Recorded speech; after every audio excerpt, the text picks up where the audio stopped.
Back to order, please. Next item on our agenda, I need a motion to return to open session. So moved. Second. All those in favor signify by stating aye, please. Aye. Aye.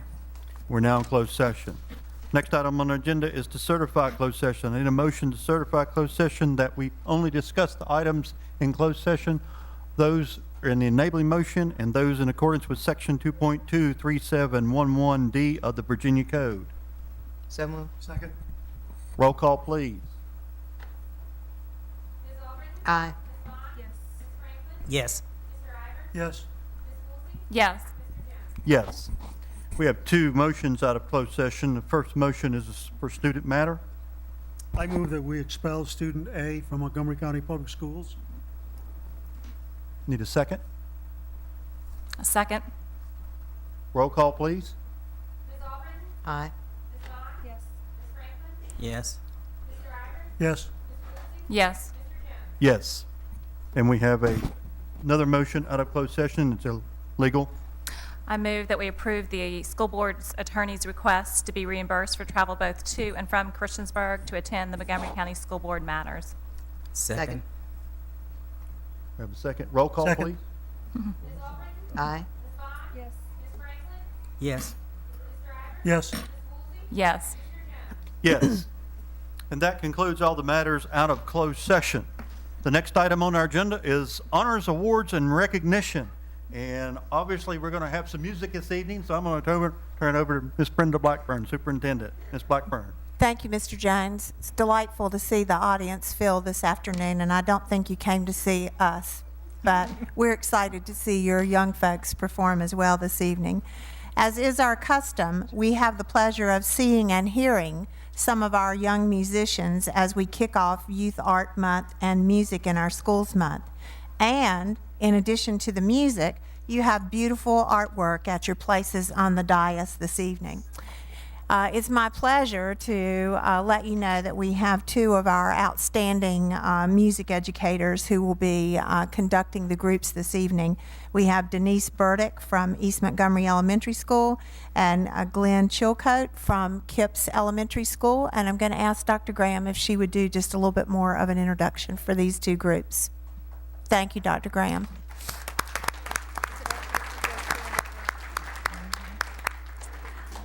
As Ms. Blackburn said, March is the annual celebration of Youth, Art, and Music in Our Schools Month.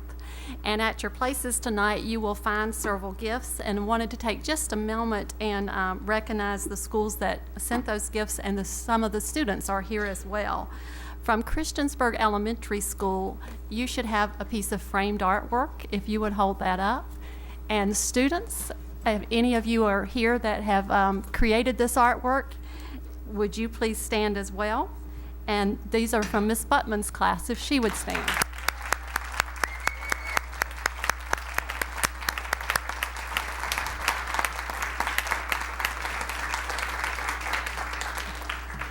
From Bellevue, we have some pictures for you. And you would hold those up, board members. And students from Bellevue, if we have any students from Bellevue, please stand as well. And they are from Peggy Dehart's class.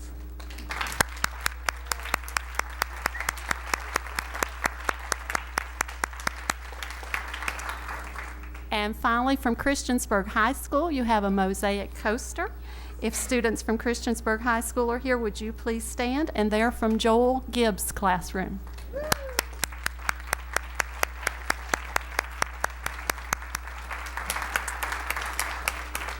I do believe you are in for a real treat tonight. I have heard this band perform, or not band, but it's 3 o'clock band perform before, and they are just absolutely phenomenal. They're going to do 3 songs for you, and I will turn it over to Mr. Chilcote.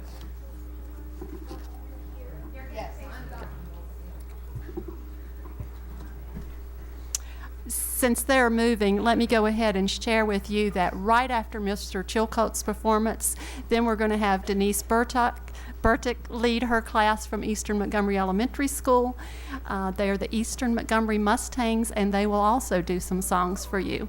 But Mr. Chilcote, we'll turn it over to you first. Thank you and good evening. I want to talk just a little bit about the young musicians that are sitting in front of you. Let's turn around, stand up, face them. These are 15 students from Kipps Elementary School. They have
Good evening. This is Eastern Montgomery Elementary Mustang Choir.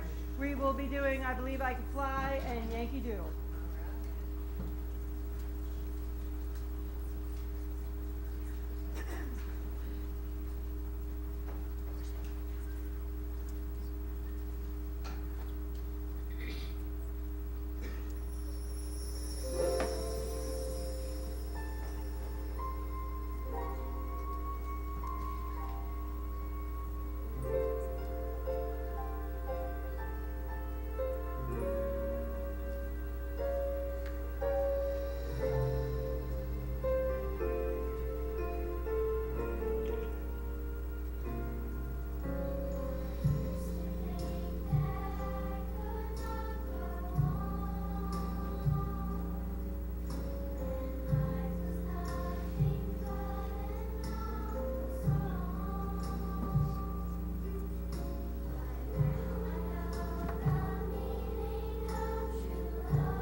Certainly would like to say one last thank you to our young musicians and artists who are with us this evening, to their very talented teachers, and to their great parents who came out and supported them this afternoon and made it look like child's play to get all that stuff out of the front of the dais so quickly. So we thank you very much and want to give you one last big round of applause.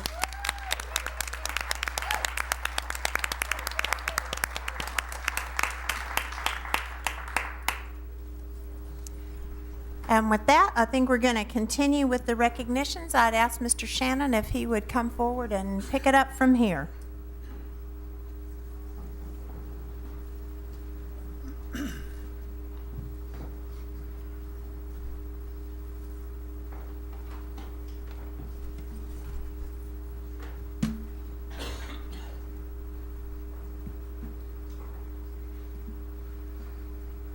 Our next recognition is the 2013 Program of Distinction. Recognize Sharon Zuckerwar, who's our supervisor of social sciences and other things. I see Lois coming forward, so she must be doing the change on me. You're right, and you'll find out why just in a Okay. minute. Moving Beyond Tolerance Toward Acceptance was recognized as a Virginia Tech School of Education 2013 Program of Distinction. And Moving Beyond Tolerance Toward Acceptance is the diversity initiative that all students and staff members are participating in throughout Montgomery County Schools this year. Montgomery County will receive the award at the Virginia Association of School Superintendents Conference in May, and the program will also be featured on Virginia Tech's School of Education website. So tonight we would like to recognize the current committee members, and if we could have them stand at this time, and if we could have Sharon Zuckerwar come forward. And I would say that there are several more committee members, but not everyone could be here tonight.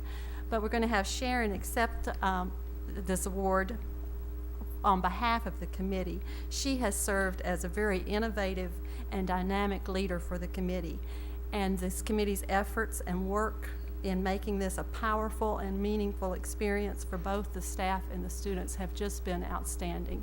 So Sharon, we appreciate your work, and to the committee, we very much appreciate your work. Thank you.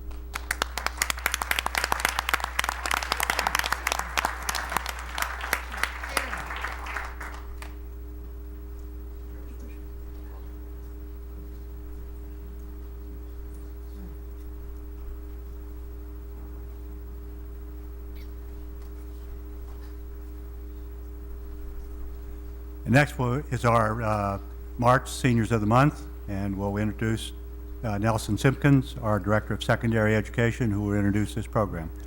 Good evening, members of the board, Mr. Shannon, members of the audience.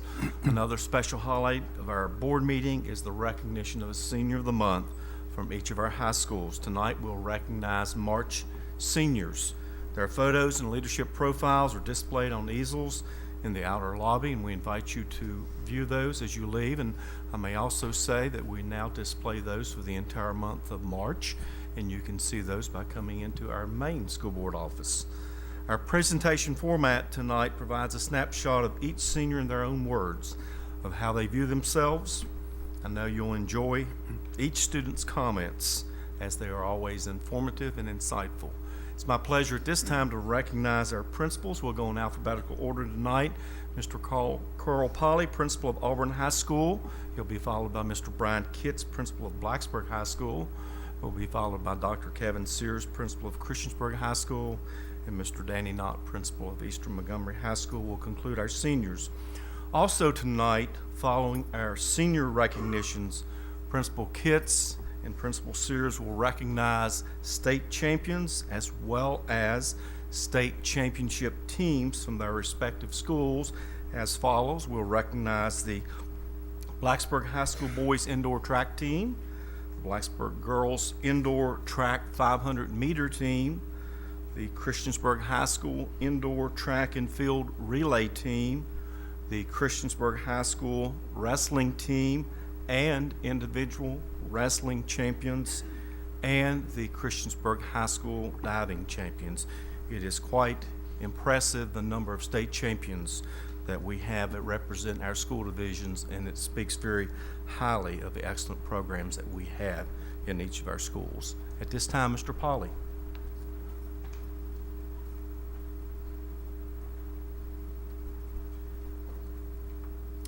Thank you, Mr. Simpkins, members of the board, Ms. Blackburn, Mr. Jones.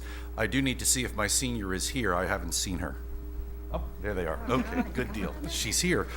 Why don't you all come forward while I begin to introduce you, Deborah. And our senior of the month at Auburn High School is Deborah Wilson, and she is here this evening with her parents, Joe and Kim Wilson. I think she's got little brother with her, too. Yeah, he can come up, too. Come on, little brother. He doesn't want to. Okay, no problem. He'll have his day up here. Well, let me tell you a few things about Deborah, our senior of the month, in her own words. Deborah believes her friends would say that she is creative with a good sense of humor. She added, "My friends would say that I am smart but difficult at times. I enjoy a good argument as long as it's all in fun. I am reliable, but I procrastinate. I'm not shy, but I sometimes can be quiet in large groups. I can be eccentric and dorky, but in general, I like myself as a person, and I am confident in myself." The most meaningful activity that Deborah has participated in throughout high school is band. She said, "I love music, and my 7 years of band have taught me a lot about it. I play the saxophone as well as percussion for marching band, and I have a lot of fun working alongside my friends to put our shows and concerts together." During Deborah's 4 years at Auburn High School, she has learned to be more confident and responsible. She added, "A lot of my classes have encouraged me to think for myself rather than accepting things simply because other people see them a certain way. I have also become more open-minded through learning about different cultures and ideas." One of Deborah's most unforgettable experiences that she has had in high school was when the band took a field trip to New Orleans last year. Of the experience, she said, "I had always wanted to go, and it was a lot of fun.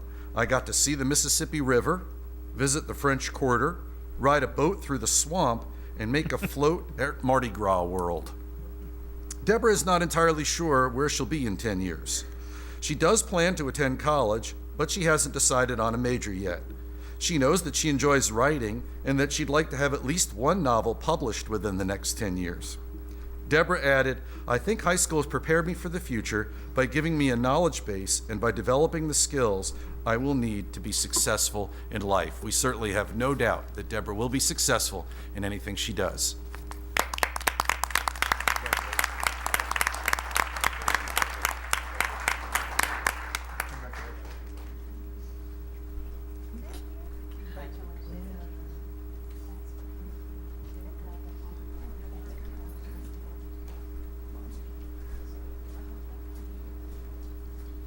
Good evening. I'm proud to introduce Blacksburg High School Senior of the Month for March 2013, Miss Adrian Rogers. Adrian is escorted tonight by Martin Rogers and Cheryl Heisey. Would you all please come forward? Adrian says that her friends would describe her as very hardworking, whether in track or at school, as well as motivated, yet somehow she is able to relax. She goes on to say, "In my social life, I work to be kind to others and helpful to everyone." The most meaningful activity Adrian says she engaged in during her 4 years at BHS was working on Thanksgiving baskets with the Student Council Association. As SCA historian, I traveled with other officers and seniors in SCA to the local elementary schools to deliver Thanksgiving baskets. I was able to see how the many long hours in front of grocery stores collecting food was worth it. The town division lines faded, and I saw how much a simple act could help so many people. Adrian says in her journalism class she has developed leadership and teamwork abilities as they scramble on each issue to put out the best school newspaper possible. She says through long hours after school, disappointments, and great achievements, we have become a team of friends, and I couldn't be happier to be a part of the BHS school paper.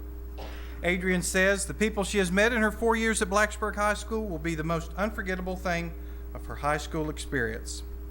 Together we have been through the good, celebrating our coach's wedding and winning state titles, and we have been through the bad, mourning the loss of our teacher and moving from school to school. She says they have become my family, and I will never forget them. In 10 years, Adrian sees herself graduated from college and living as a landscape architect. She says besides having built her foundation to get into college so she could accomplish her dreams, Blacksburg High School has also taught her how to turn a community into a family, how to have another person's back, and how to make any building a home. Congratulations to Adrian Rogers for being selected as Blacksburg High School Senior of the Month.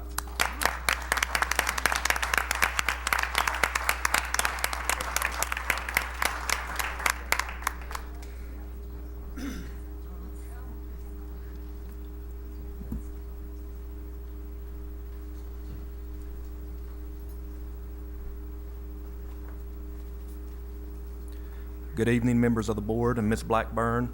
It is my extreme pleasure to introduce Christiansburg High School Senior of the Month for March 2013, Mr. Derek Yoders. Derek is accompanied today by his mother, Tiffany Lemons, his aunts, Donna Sweeney and Tamara Lemons, and Jeanette Calloway, who he refers to as Nene.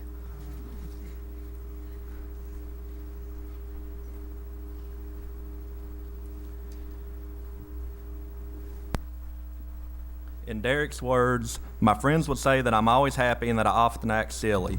I've been fortunate to make a large number of friends at Christiansburg High School, and I enjoy going to school every day. The most meaningful activity that I have engaged in at CHS was when my teachers, Mrs. Rusk, Mrs. Bland, and Miss Graham, helped me to obtain an iPad last year. The greatest skill I have acquired in high school is being able to use the iPad to communicate with others. I can now let people know what I'm feeling or when I need something. The most unforgettable experience I've had in high school was getting the chance to work a part-time job at the bowling alley through the CHS community class. 10 years from now, I hope to still be working at the bowling alley. I would just like to say that I've worked with thousands of students over the years, and I have never encountered one who comes into school consistently every day with the energy and enthusiasm that Derek brings in. And if he learns something new, you can bet you're going to find out about it before he leaves that day, because he's going to share it with everyone. And as an example, I would like to ask Derek to share a message he's prepared for the board on his iPad. Can you bring it up to the microphone, Derek?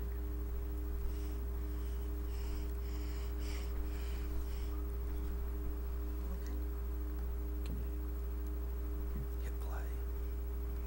Good evening, school board. Thank you for honoring me as Student of the Month. I am very excited about graduating from Christiansburg High School this year. Christiansburg High School Senior of the Month, Derek Yoder.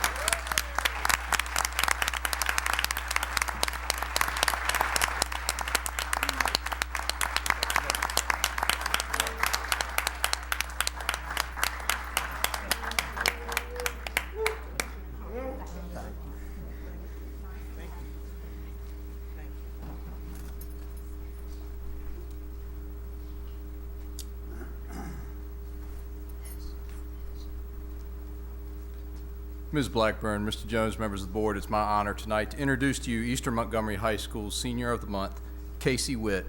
Casey's accompanied tonight by her father, Alan Witt, her brother, Barry Witt, and her sister, Leslie Sisson. If they would come forward, please.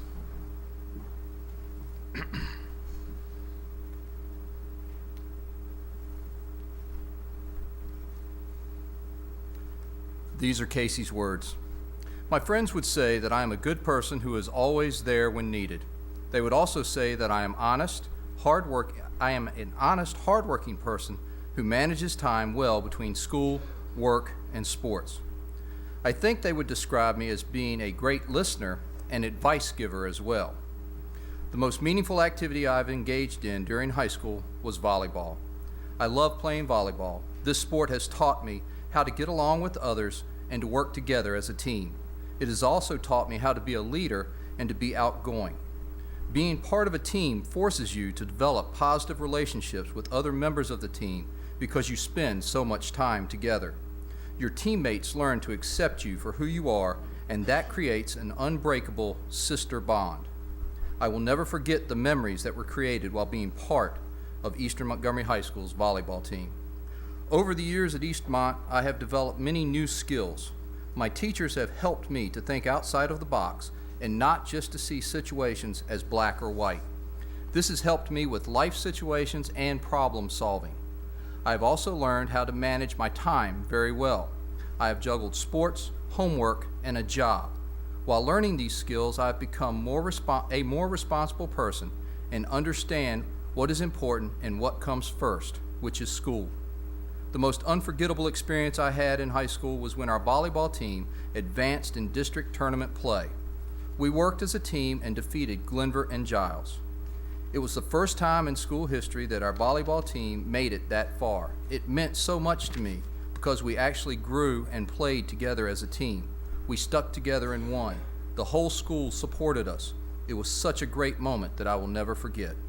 In 10 years, I see myself graduated from college and working as a teacher, helping children with special needs. Eastmont has helped me by preparing me for college and the problems that I will face. Being at such a small school has helped me become more outgoing and comfortable when asking for help. Because of this, when I am in college, it will be easier to ask for help from my professors and others when needed. Eastmont has molded me into a responsible young woman and prepared me well for college.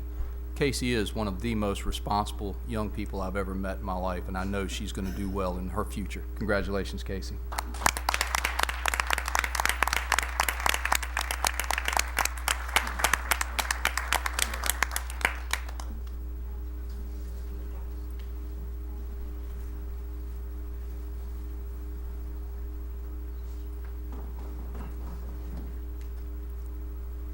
Next, we'll move into recognition of athletic teams. Brian Kitts, principal of Blacksburg High School. At this time, I'm proud to introduce our head track coach, Mr. James DeMarco, to present to you the 2013 Group AA Blacksburg High School Boys State Indoor Track Champions and the Girls 500 Meter State Champion.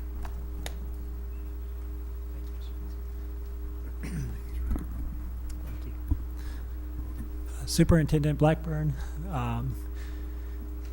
and the members of the board, I bring to you a group of young men that have achieved something this year that hadn't been achieved at Blacksburg High School since 1972, and that was the last time we won an indoor state championship when we tied Radford High School for that win way back when.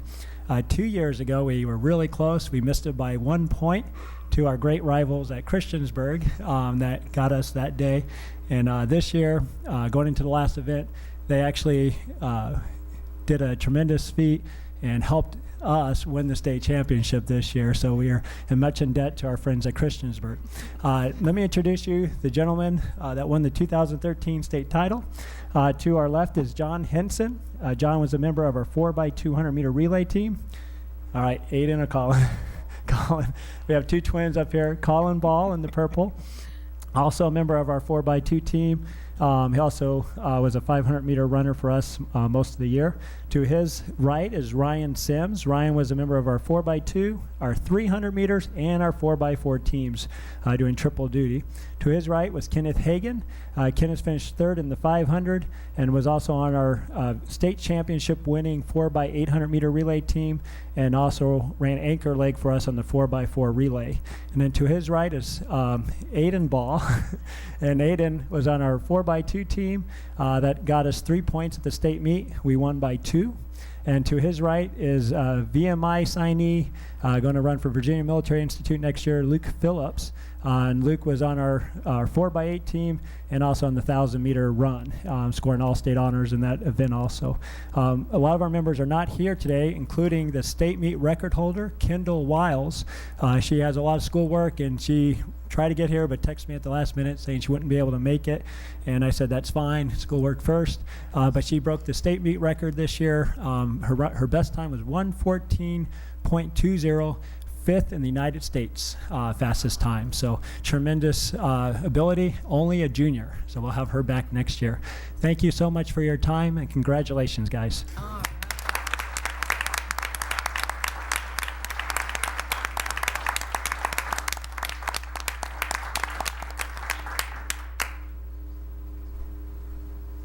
And Dr. Kevin Spears from Christiansburg High School. Okay, it's my pleasure to ask that our swim and diving coach, Amy Brill, come up, along with our diving state champions, also known as the Piemonte family.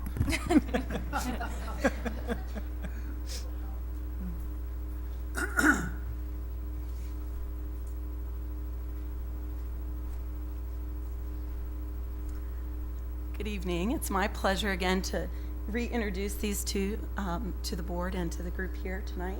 I'm going to start with Ronnie Piemonte. He is a sophomore who had another outstanding season in the pool, also while competing on the basketball team. He, once again, state champion and broke the state record. Currently in his 2 years of diving for the high school season, he is undefeated. I will say that there was one meet where someone who happens to be in the room did score higher points than him, but happened to be his sister at our district meet, and so that gave her bragging rights for about a week, and was the first time that there was an upset between the siblings. But Ronnie Piemonte, I'll introduce first, had another wonderful season, so congratulations to Ronnie.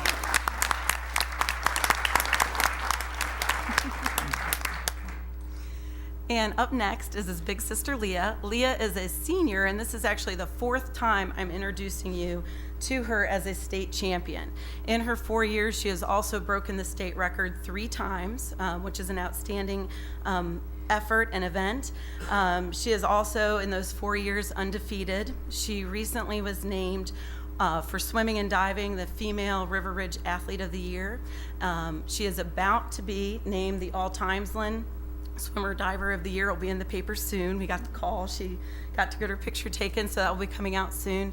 And the good news is, just like Ronnie has 2 more years here on the high school team, Leah will be in the area because she has signed with Virginia Tech and will continue to dive right here at home for anybody who wants to keep up with that. So congratulations, Leah, on another great season.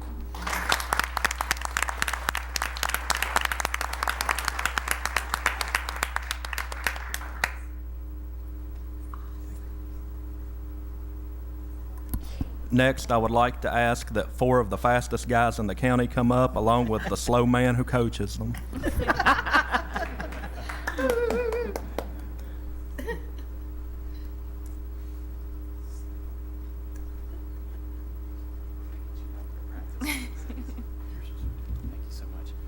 I would like to thank you all for recognizing these fine group of gentlemen this evening.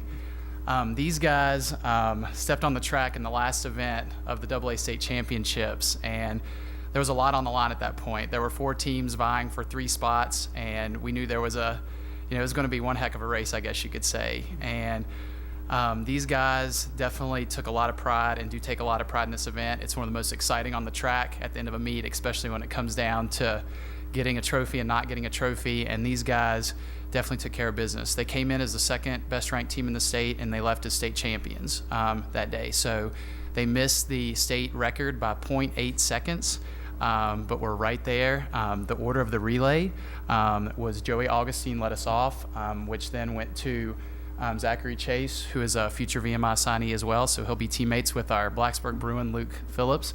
Then we had Tanner Reed, and then we had the state runner-up in the 500, Daquan Green-Gauze, bringing it home for us. So these gentlemen love this event. They're ready to step to the line and do whatever we need as a team, and they did a phenomenal job that day. So thank you again for having them here, and we appreciate this. Thanks a lot.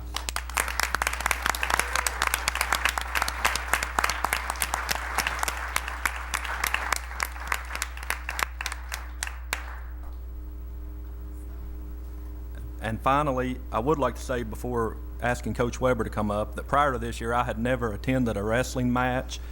And by the time the season was over, I really hated to see it end. It's just a phenomenal program with a great tradition, and all of that can be credited to our coach, Darrell Weber. So I would ask that he would come up front along with this year's 12th consecutive state championship wrestling team.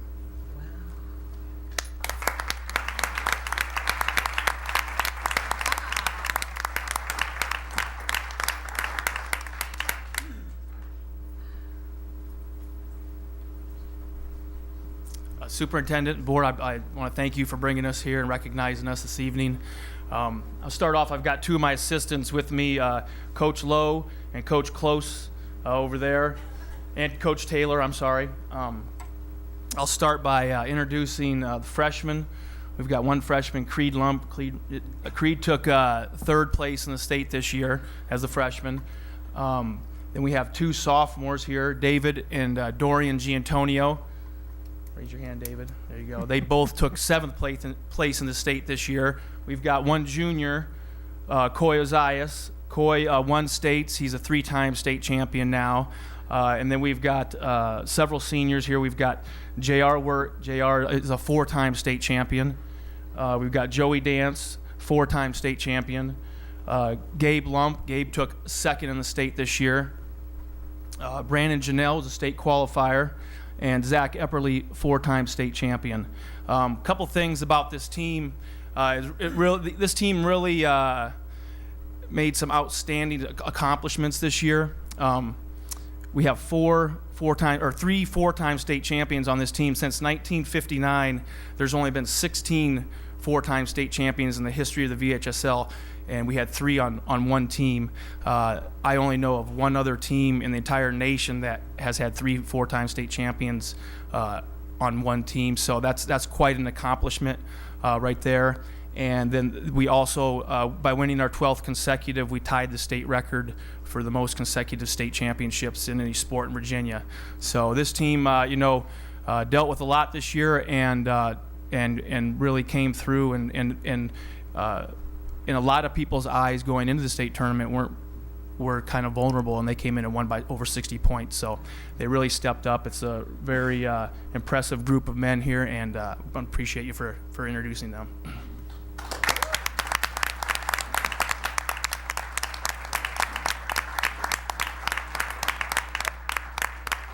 I knew I'd forget something.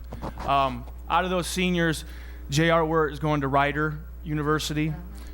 Joey Dance is going to Virginia Tech. Gabe Lump is going to Ferrum. Brandon is looking at going to Ferrum. I know he's talking to the coaches. Zach Epperly is going to Virginia Tech. And Coy Ozias, a junior, is looking at colleges right now. He's talking to coaches, and I believe he's talking to basically all Ivy Leagues. So, they get the job done on the mat and off the mat.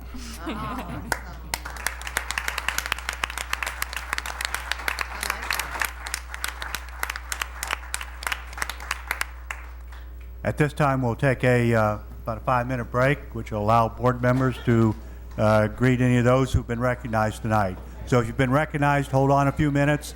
Let the board get a chance to greet you personally. Next item on our agenda is public address. This is where the board sets aside 30 minutes with a maximum of 3 minutes per citizen to address the board on items of educational interest. At this time, we have, it looks like 5 people signed up in advance. And I would point out to the speakers on the podium, we have a lighting system that indicates green. Is it? I'm sorry? It'll be on the computer. So we do have on the computer, you'll see the timing system, and it'll start flashing, I believe, when it hits 30 seconds. And then it will let you know when time is up. First person signed up is Andrew Bradshaw. Is Andrew Bradshaw here?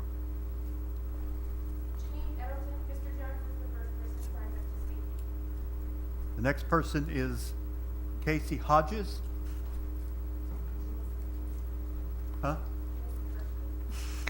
Oh, I did. I'm sorry. I saw the 2 lined out. I thought they'd already lined out. My apologies.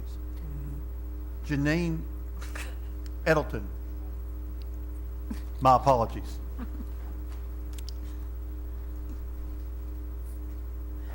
No biggie. Okay, so I think this is weird that everyone that speaks in this room has their back to the audience. So I'm very uncomfortable with that. So I'll just put that out there right now. Even because I'm unsure as to where I should be. But that I'll get back to that. I'll help you. You're addressing the board. I'm so that's addressing the reason, the board. So that's the reason why you Okay, face it. so I finally finished my PhD this past December. After 14 long, arduous years at Virginia Tech, I also worked there. And I thought I'd seen it all, except that then this week happened. And I made another huge leap forward in my understanding of a system that I knew very little about, which was how graduation dates are planned. And so I had already, this issue has been resolved, but I had already signed up to speak, so I figured, what the heck, I already made all the arrangements to be here, and at my house that's significant, so I'm here. And I sat down in peace and quiet and looked at the state champ, so that was cool.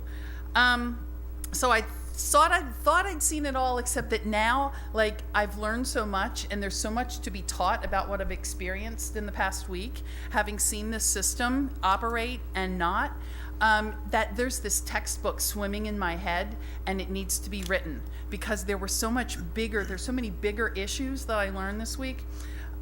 One is that there is, and this room is a testament to that fact, there's like a culture of intimidation in the upper echelons as soon as you leave the classroom. I feel the same way at Virginia Tech, because I'm a bottom feeder at Virginia Tech. I teach actual students, right? So I'm always face to face with multiple hundreds of students, which is why this is weird for me. And so there's a culture of intimidation that I think permeates our school system. I do not know if that is unique to Montgomery County Public Schools, because I have not experienced any other school system. That's just how it feels to me as a community member and a parent, having experienced this week.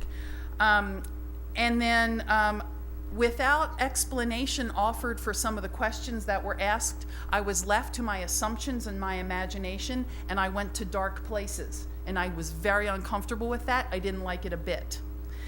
Then I also know that there is never a dull moment. I learned a tremendous amount about Christiansburg High School's new principal, Dr. Kevin Sears. I think he's amazing, and I think we have a long and productive future ahead of us. My oldest child is 21 today. My youngest child starts kindergarten this coming fall. So Dr. Sears has me on his back, and I have his back, I think, for the next, many years. In any case, never a dull moment. It's an honor to know that our issue was resolved in the best interest of all the immediate stakeholders, the kids that need to attend their own high school graduation. Hang anybody else who had to be there. I have 10 seconds left. I think I did great. Thank you for the opportunity to speak. And do I just go away now? Awesome. The next person signed up is Casey Hodges. Hi, I'm Casey. Hello? I'm too small for this. Oh, there we go.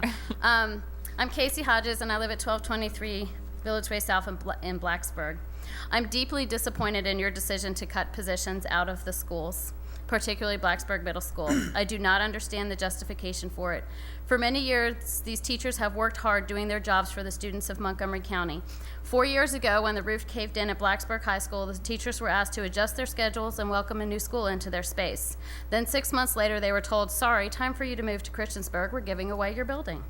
They were not happy, but they went, and for the last 3 years, they've driven to Christiansburg and continued to serve the students of Blacksburg Middle. Now, finally, on the threshold of returning to Blacksburg and their own school, they've been told, oh yeah, and you're not working hard enough, so we're cutting your positions and increasing your workload. All this in the name of efficiency. This is the part I do not understand. How could you cut jobs from a school that is full of students and working well in lieu of other options in the county? I mean no disrespect to Mr. Simpkins, who prepared the efficiency report used to make this decision, but I believe it is incorrect and very misleading. The study does not account for many things, including the time it takes for core class teachers to assess students. This includes time to create tests, to grade work, to fight with technology, to tutor and to support our children, to sponsor clubs, learning activities, and more. Where are these pieces of the puzzle in this study? Statistics can be skewed in about any example to make something look the way you want it to, and this is what has been done here. It's targeted a single school and a certain group of teachers without accounting for many different variables. There are lots of other studies out there that show all kinds of other things that you can do to the budget for this school system, but you choose to take sudden action on this one. I do not believe it correctly assesses the workload of a middle school core teacher. Have you ever tried one of their jobs in this current, I forget the word, I didn't write it down, in this current, the way schools are now? It's very different than it has been in the past. Months ago, I spoke to my representative and asked if the school board would spend some time looking at funding opportunities instead of just cuts. Our students don't need more cuts, but I've not heard much on opportunities, yet I've made suggestions to my representative, the state, the governor, you, and the Board of Education. Yet we continue to take the cuts. You proposed and supported a pay-to-play and then cut it because people complained. Well, I'm complaining about cutting from academics yet again. Last weekend, the Blacksburg Middle School Math Counts team placed 3rd in the state. The teachers who coach them volunteered their afternoons and weekends times throughout the year, and the students paid their own way to Richmond to earn this honor, and yet, as middle school core teachers, they get little credit. My children participate in all sorts of programs, fine arts, academics, and athletics, but it's the academics that seem to get cut all the time. Please reconsider, find other ways. This is not what's best for our children. They are the basis of our educational system. Ms. Hodges, your time's up. And we- Thank you. Your time's up. Thank you. The next person signed up is Connie Froggatt.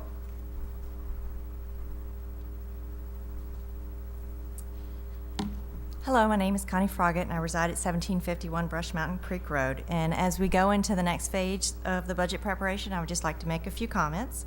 According to a previous presentation by Ms. Blackburn, we would need approximately $3.55 million from the county to fully fund the proposed budget. If the proposed county budget and tax increases are approved, we would get $2.2 million, leaving a $1.35 million deficit. However, according to the list of possible budget reduction options, the recent changes in middle school scheduling should yield a $1.19 million savings, leaving a deficit of only $165,000 if nothing else changes. Depending on the final cost of health insurance, sequestration, and other things, that could change. So, what do we cut if we have to cut? Here's my list of what I think should not be cut. Number 1, the 2% salary increase for our teachers, and number 2, the 4% VRS shift. We need the ability to hire and retain quality teachers, and our teachers have taken a real beating over the past 5 years. Along those same lines, we should not change number 3, the sick leave bank, or number 4, reduce extended year contracts. Also, number 5, do not reduce the 2 assistant principals at the middle schools. They will be desperately needed with the new scheduling changes. And number 6, if additional positions are eliminated, they should not come from the middle school level.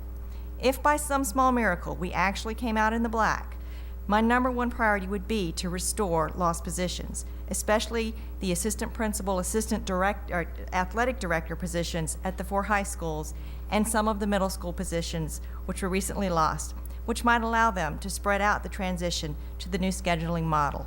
But the bottom line is, whatever we do, it can't hurt our teachers anymore. Thank you. Thank you. The next person signed up is Sherry Blevins.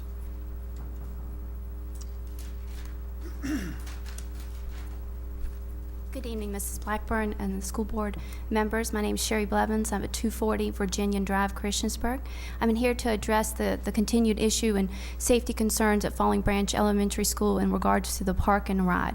First of all, I want to thank you guys for your willingness to listen to our concerns and your willingness to meet with the leaders and stakeholders of that park and ride, but BDOT, some of the parents, the PTA president at Falling Branch Elementary School, town council members, and the board of supervisors, trying to find out to work together to resolve this issue. We are grateful. We know that some safety measures have already been implemented at Falling Branch Elementary School in regards to the security cameras and the new procedures of locking the doors of the mobile units, and so we are very appreciative of those steps that have been taken. But we're here again just to make sure you understand that this issue is continuing to be a safety concern, even through the public awareness, through the presence of the police officer there, and with the increased signages, with the temporary fence that VDOT has put up, with even the no parking signs. There continues to be issues. On March 5th, during the town council meeting, Chief Sisson reported that with those additional things implemented, that there had been 3 incidents in which 2 citations for trespassing had been issued. On that, we as parents from Falling Branch Elementary, with the executive PTA members there as well, asked if we could continue, if the town would continue to put a resource officer there, just give us a little bit more time until we could come up with a solution or more talks with VDOT and all stakeholders and with the school board. They agreed to extend that for another 30 days. And in that time frame was also that Chief Sisson could submit a in-depth safety assessment to the superintendent's office. He had said a 40 to 50 page recommendations of what his opinion on what could be done. We're just here tonight again to stress that the issues are there. They're still there. Nothing short of relocating that park and ride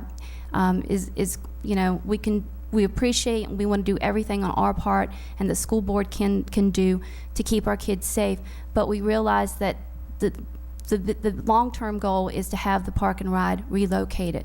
So we're here to just officially to ask you guys for your continued support. I know that you guys have sent out an official letter to VDOT and all the stakeholders, the bus services, just saying that, you know, we were here first. We're trying to be a good neighbor, but we were here first. And sometimes, unfortunately, when you can't choose your neighbors, you have to do everything possible to keep your children safe. And I look at that, and so I know that there were some talks about getting assessments for possible fencing for the mobile units. I understand that there may be an additional mobile unit put at that school. I know Ms. Blevins, your time is up. Thank you. Thank you. The next person signed up is Angela Worrell.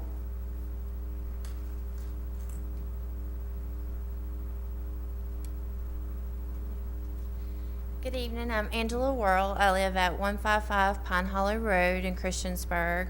My concerns are a lot with Sherry's for the FBE. I just first want to say thank you for the calls and emails you've made on our behalf and any meetings that you've attended and the progress that's been made thus far. It's a comfort for us to know that there's an officer present at the school daily, you know, every day, all day, to deal with any trespassers from the park and ride. And it just gives our family, you know, peace knowing that they're there.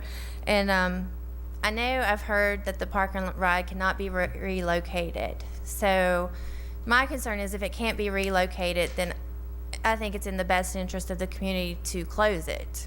Or, you know, I just can't see that it can't be relocated. And the other concern was, like Sherry was mentioning, that there is another mobile unit going up at the school. And I think an addition of the fence would be just awesome if you could just, you know, have it to where it connected to the building where the children aren't exposed. So, but that's all I really had to say in regards to that. And another thing I had a quick concern about was I heard at the town council meeting, and I'm not sure if I'm addressing the correct place for that, but that the CHS was supposed to receive money for a remodel. And I know the auditorium, because we go there for band concerts with my oldest child, that those seats are falling apart and that it's just like a lawsuit waiting to happen. And they're, I don't know, they're really gross if you've ever been there. So that's the only other concern I had. So thank you very much. Thank you. That concludes all that have signed up at this time. If there's anyone else in the audience that would like to address the board on items of educational interest, please step forward and state your name and address.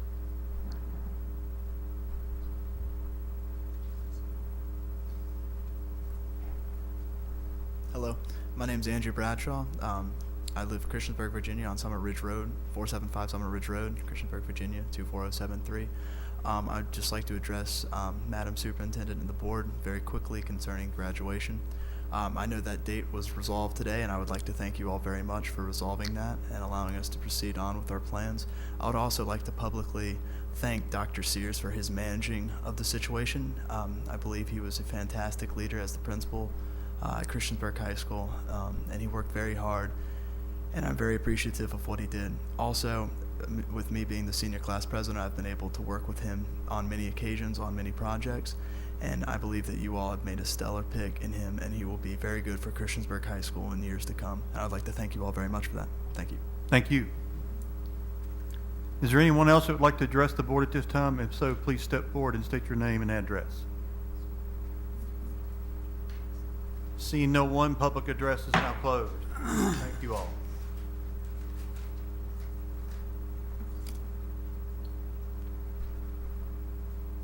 Next item on the agenda is consent items. Does anybody want to pull anything out of consent for discussion? You see the items that are contained within consent, and that is the field trips, and there are several approval of past meeting minutes.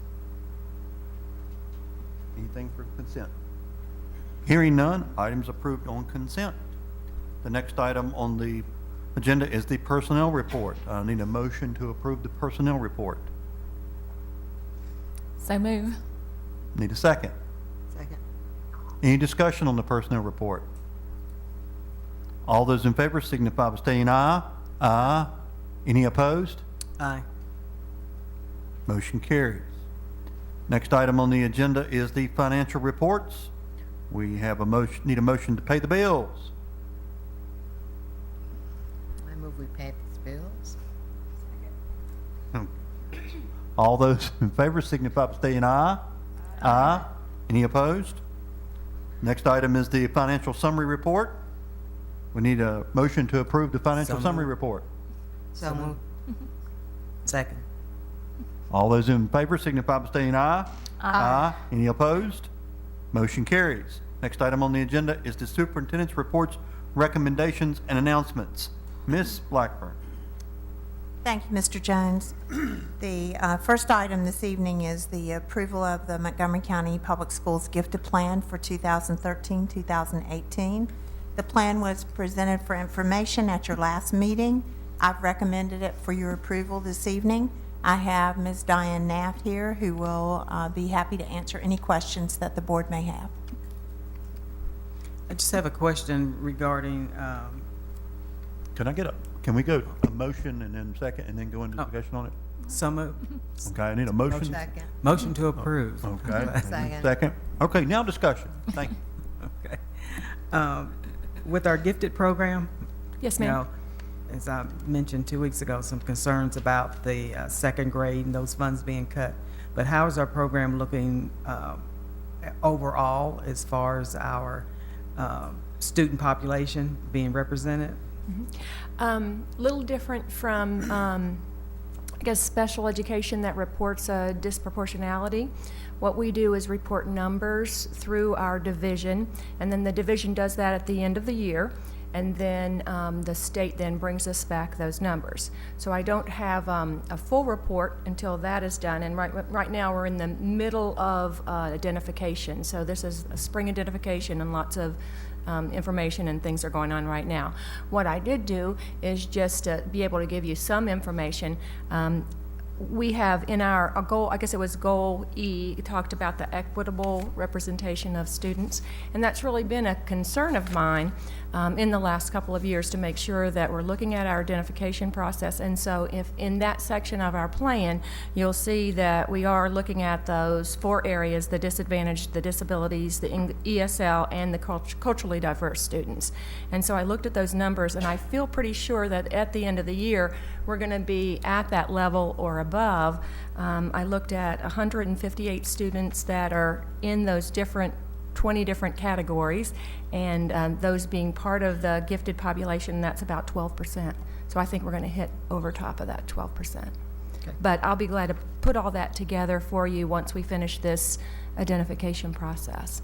And if you look at those goals, I think we're taking the time, in this plan, we've been talking about it, but really looking at that process of screening and identification and making sure that we're doing the right things for all Montgomery County students. Thank you. And the last one was talking about, I think, in the high school area, making sure that all students, really gifted or not, but academically advanced students, are hitting those DE classes and the AP classes, and making sure we're making good choices for them.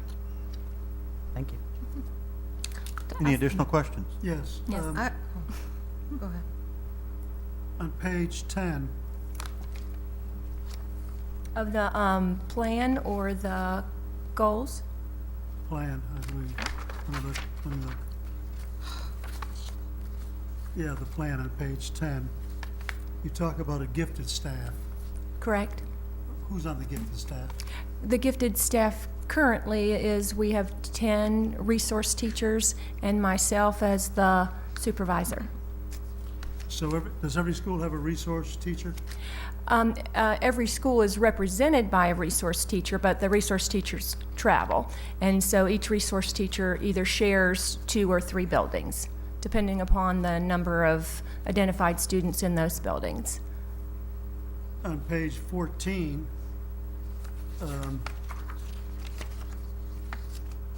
it indicates that at the school level, there's half a classroom teacher. What does that mean? You see what I'm talking Are you talking about the identification placement committee, the boxes that have the numbers inside them? That's the committee. we don't, in the process of identifying students, we have a school-based committee, and we set the guidelines for who we would like to be on that committee. And I think what that means is 1 to 2, that we weren't able to put that in the box. So we can choose 1 to 2 classroom teachers, the gifted resource teacher, a counselor. So in that model, the leadership in the building and the gifted resource teacher will pull a committee together, look at that profile sheet, and then make a decision about the eligibility of a student. So we have all of those people involved in that process. So you can see at the bottom, we do that on a school level, and then we also do that on a division level as well. And on page 16, down below where it says the identification committee, Yes, the student is placed in a talent pool and is eligible for services.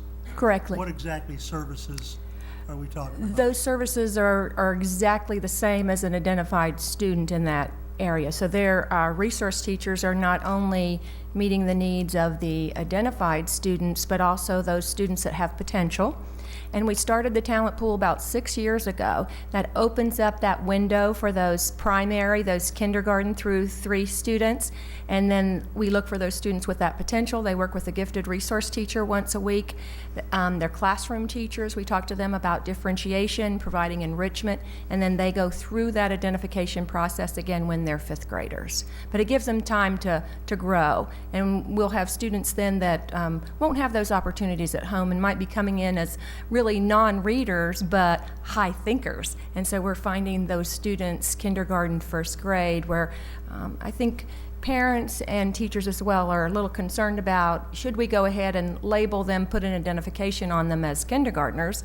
But that gives them a place to grow for a couple of years. But they're getting that same report that the parents get of identified students. I think right now we have about 450 students in the talent pool that are being served by the 450. Excellent. Yeah, big program. On page 24, you're talking about, in the second paragraph, you're talking about down at the bottom, math counts, science fair, stock market. What grade level do you use those? Specifically the stock market game. Stock market game is in our elementary school. Really? And in our middle school. And last year, I believe it was Falling Branch, our 5th graders at Falling Branch won the Virginia division. Miss Mash is here in the audience, and it was 2 teams from Falling Branch that did the stock market game and competed. Who did that? Mrs. Mash, Brenda Mash, she's the gifted resource teacher at Falling Branch, and so her team beat the high school teams around the state. Wow, all right. Can I get an appointment to see her? Yeah. I'm serious. Uh-huh. And then The kids are very savvy, and they do a lot of research on the companies. It's a program that comes out of the economics department at Virginia Tech. And so at this point, all of the resource teachers have been to that training. And in some buildings, we do it as a pull-out opportunity. Other situations, we work with a classroom teacher, and we have principals that will actually support 4 or 5 teams in a building. And then it's just easier for us to work with the students in the morning and support them. And then on page 27, you mentioned Jacob's Ladder. What is that? That's a piece of curriculum that comes from William and Mary. We use a lot of the William and Mary pieces of curriculum in our literature program. And most of their units are 6 weeks units, and it takes a big chunk of time for a teacher to stop what she's teaching and then do this huge unit. Well, William and Mary came up with some lessons that are more scaffolded. So I can even bring you a sample. But what they do is they're short stories. Again, kindergarten all the way up to 10th grade. Short stories, poetry, that then take Bloom's taxonomy and really enrich the curriculum. So I have kindergartners that are using the Jacob's Ladder curriculum, and we have 10th graders. It's a good way for us to then support the students in their classrooms and they don't have to read a short story or a novel to be able to do that higher level thinking. They can just do it with a short piece. Thank you. Any additional questions? Yes, please. On the advisory committee, are there any parents on the advisory committee? Yes, we have parent representatives from all strands. Super. I was trying to find it and I didn't Yes. They don't always. At the very end, I believe the section on parent community, it's the last goal. Let me find my goal page. Page 9, and it is parent community involvement goal.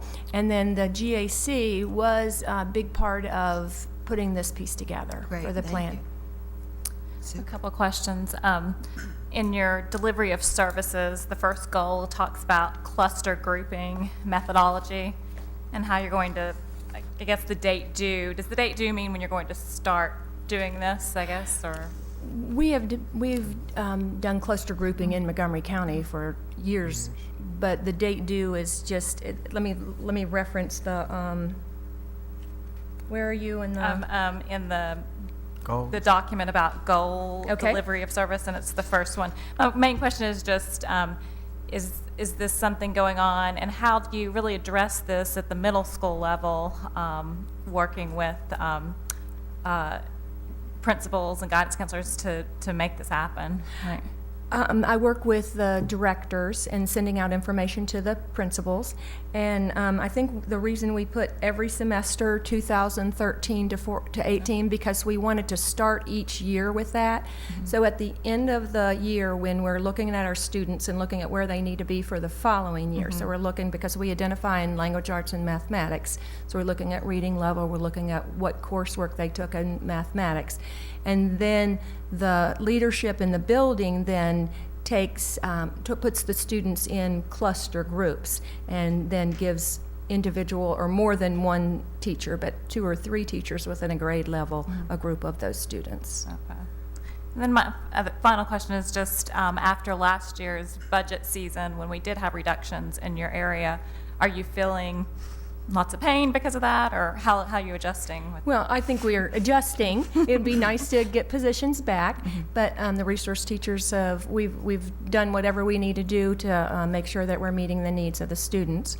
In a couple of our larger elementary schools, we had a little more collaboration time, so we're just meeting with the teachers before and after school. So it's a little bit harder on our classroom teachers to get that in, but I think the resource teachers are still doing those 2 parts of our model. One, that collaborative piece with the classroom teacher, and then the modified pull-out as well in the elementary. You said you have 450 in the gift in the talent pool, in the but how talent. many do you have that are? We have over 1,000 identified students at this time. And 10 gifted resources. Correct. 1,000 to the entire county? Correct. I can get you those specific numbers, or I can share them with Mrs. Blackburn, and she can give you. They're changing every month, the resource teachers, as we are, re-looking at those talent pool students and identifying them. So every month, those numbers are changing. Board members, any additional questions? Yeah. Thank you. Thank you, Diane. Yes, thank you. Oh, wait on Ms. Albritton. Okay, we have a motion on the floor and we have a second. If there's no further discussion, all those in favor signify by saying aye. Aye. Any opposed? Motion carries. The next item is a Verizon easement request, and this is a routine request that's part of the new construction process that we are engaged in. It represents information that was considered during the planning process. I recommend your approval of the Verizon easement going to the Board of Supervisors for their approval. So moved. Second. Any discussion? All those in favor signify by saying aye. Aye. Any opposed? Motion carries. Next item, please. Next item is the VSBA Business Honor Roll Resolution. Montgomery County Public Schools is very fortunate to have many positive relationships and partnerships with businesses throughout our community. This year, schools have suggested the attached list of supporting businesses for recognition in the VSBA Business Honor Roll. In future years, the schools will have the opportunity to add businesses to the honor roll listing, and tonight I request your approval of the resolution supporting the program and this year's school-based nominees. So moved. Second. Discussion, how will the businesses be communicated with? They go on the VSBA website, and then we also get a certificate that can be awarded from the school, since the school actually made the nominations. And of course, we're happy to also invite them to come here and be recognized by our board as well. We have done that before. This one's a little different. I know you've had a really big event before, when you perhaps had a lot of the CTE business partnerships. I tried to do a little research about this. This is the first time in the 3 years that I've been here that I've seen an official communication about this particular one. So we took this as our first opportunity, really, to add some school-based nominees to this honor roll. But I do know there has been a past practice of doing some recognition here, and if that's the desire of the board, I'd be happy to invite representatives from these businesses to be recognized here, as well as communicating their names as being submitted to the VSBA Business Honor Roll. I think to have them come here would be great. You know, we're relying on these folks for support, and we want to make sure they know it's appreciated. Be happy to follow up on that. And again, I would certainly want to reinforce that this is not an exhaustive list. This was just the first year's list of nominees from our schools, and I look forward to adding nominees each year. So the schools did the nominating? Yes. Yeah, great. Okay. All those in favor signify by saying aye. Aye. Any opposed? Motion carries.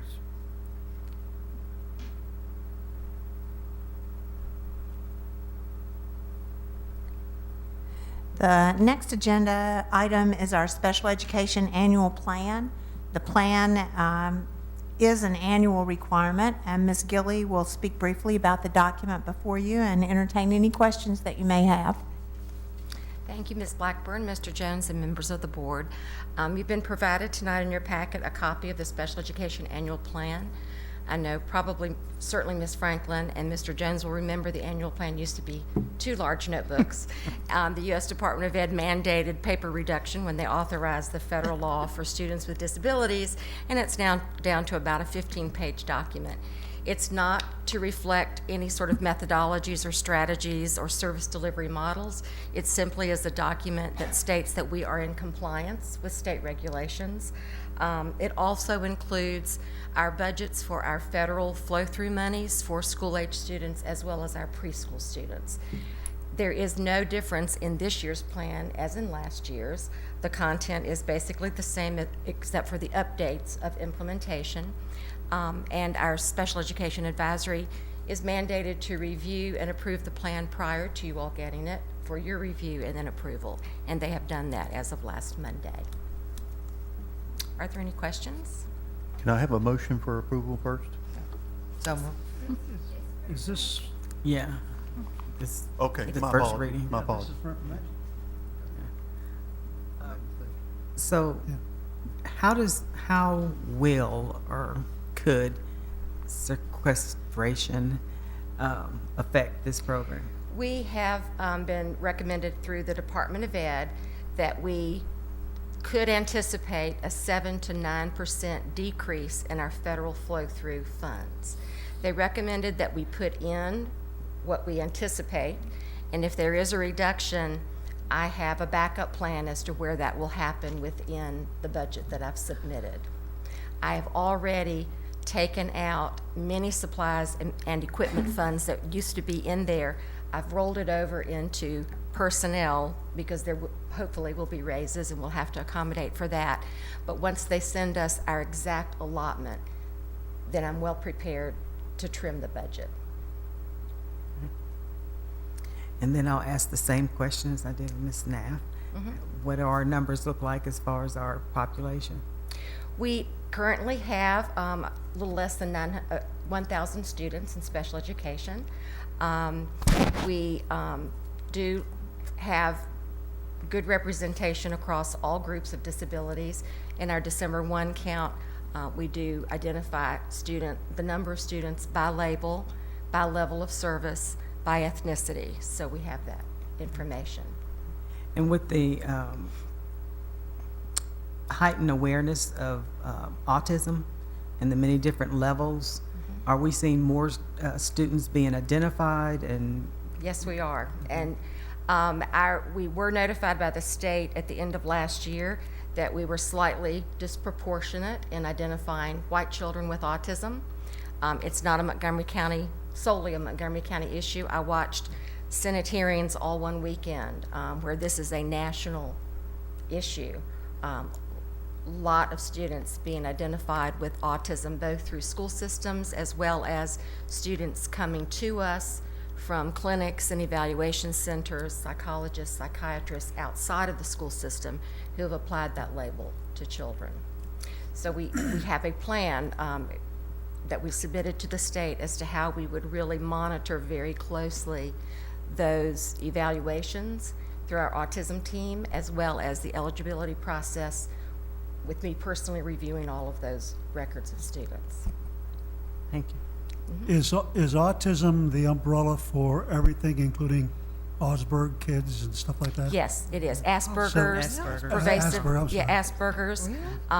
It's called the autism spectrum disorders. Right. It includes Oh, my God. pervasive developmental delay, PDD, as well as Asperger's and autism. That sounds absolutely bizarre to me. Yeah. Does it to you? No, because they are very much related from mild to severe cases. My point, exactly. Yes. And yet they're all under the umbrella of autism. Right. Children with autism have basically 4 issues that will qualify them.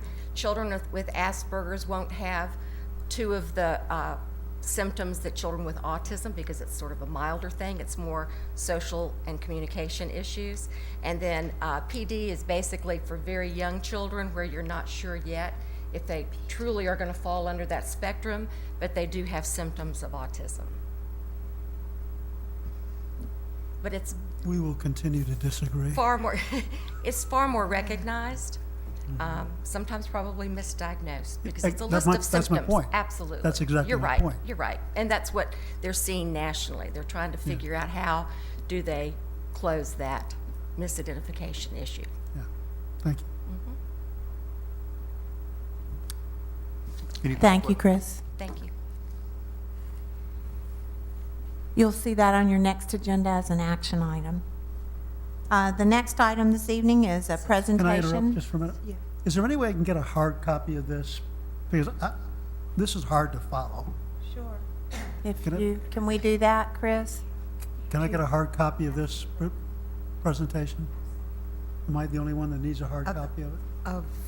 Of this? I actually What's thought it? it was a whole lot better than what it used to be and easier to follow. Oh, really? I Yeah. can't even get mine up, so. If it's not a problem, if it's a problem, oh, I there it can't is. get anything out. Thank you. The next item this evening is our presentation on benchmark testing. The board had requested some additional information and a presentation on the division's benchmark testing program. I provided you with some information in a prior board update, and I'm pleased this evening to have Dr. Graham and Dr. Schultz make the presentation. Lois and Jonathan.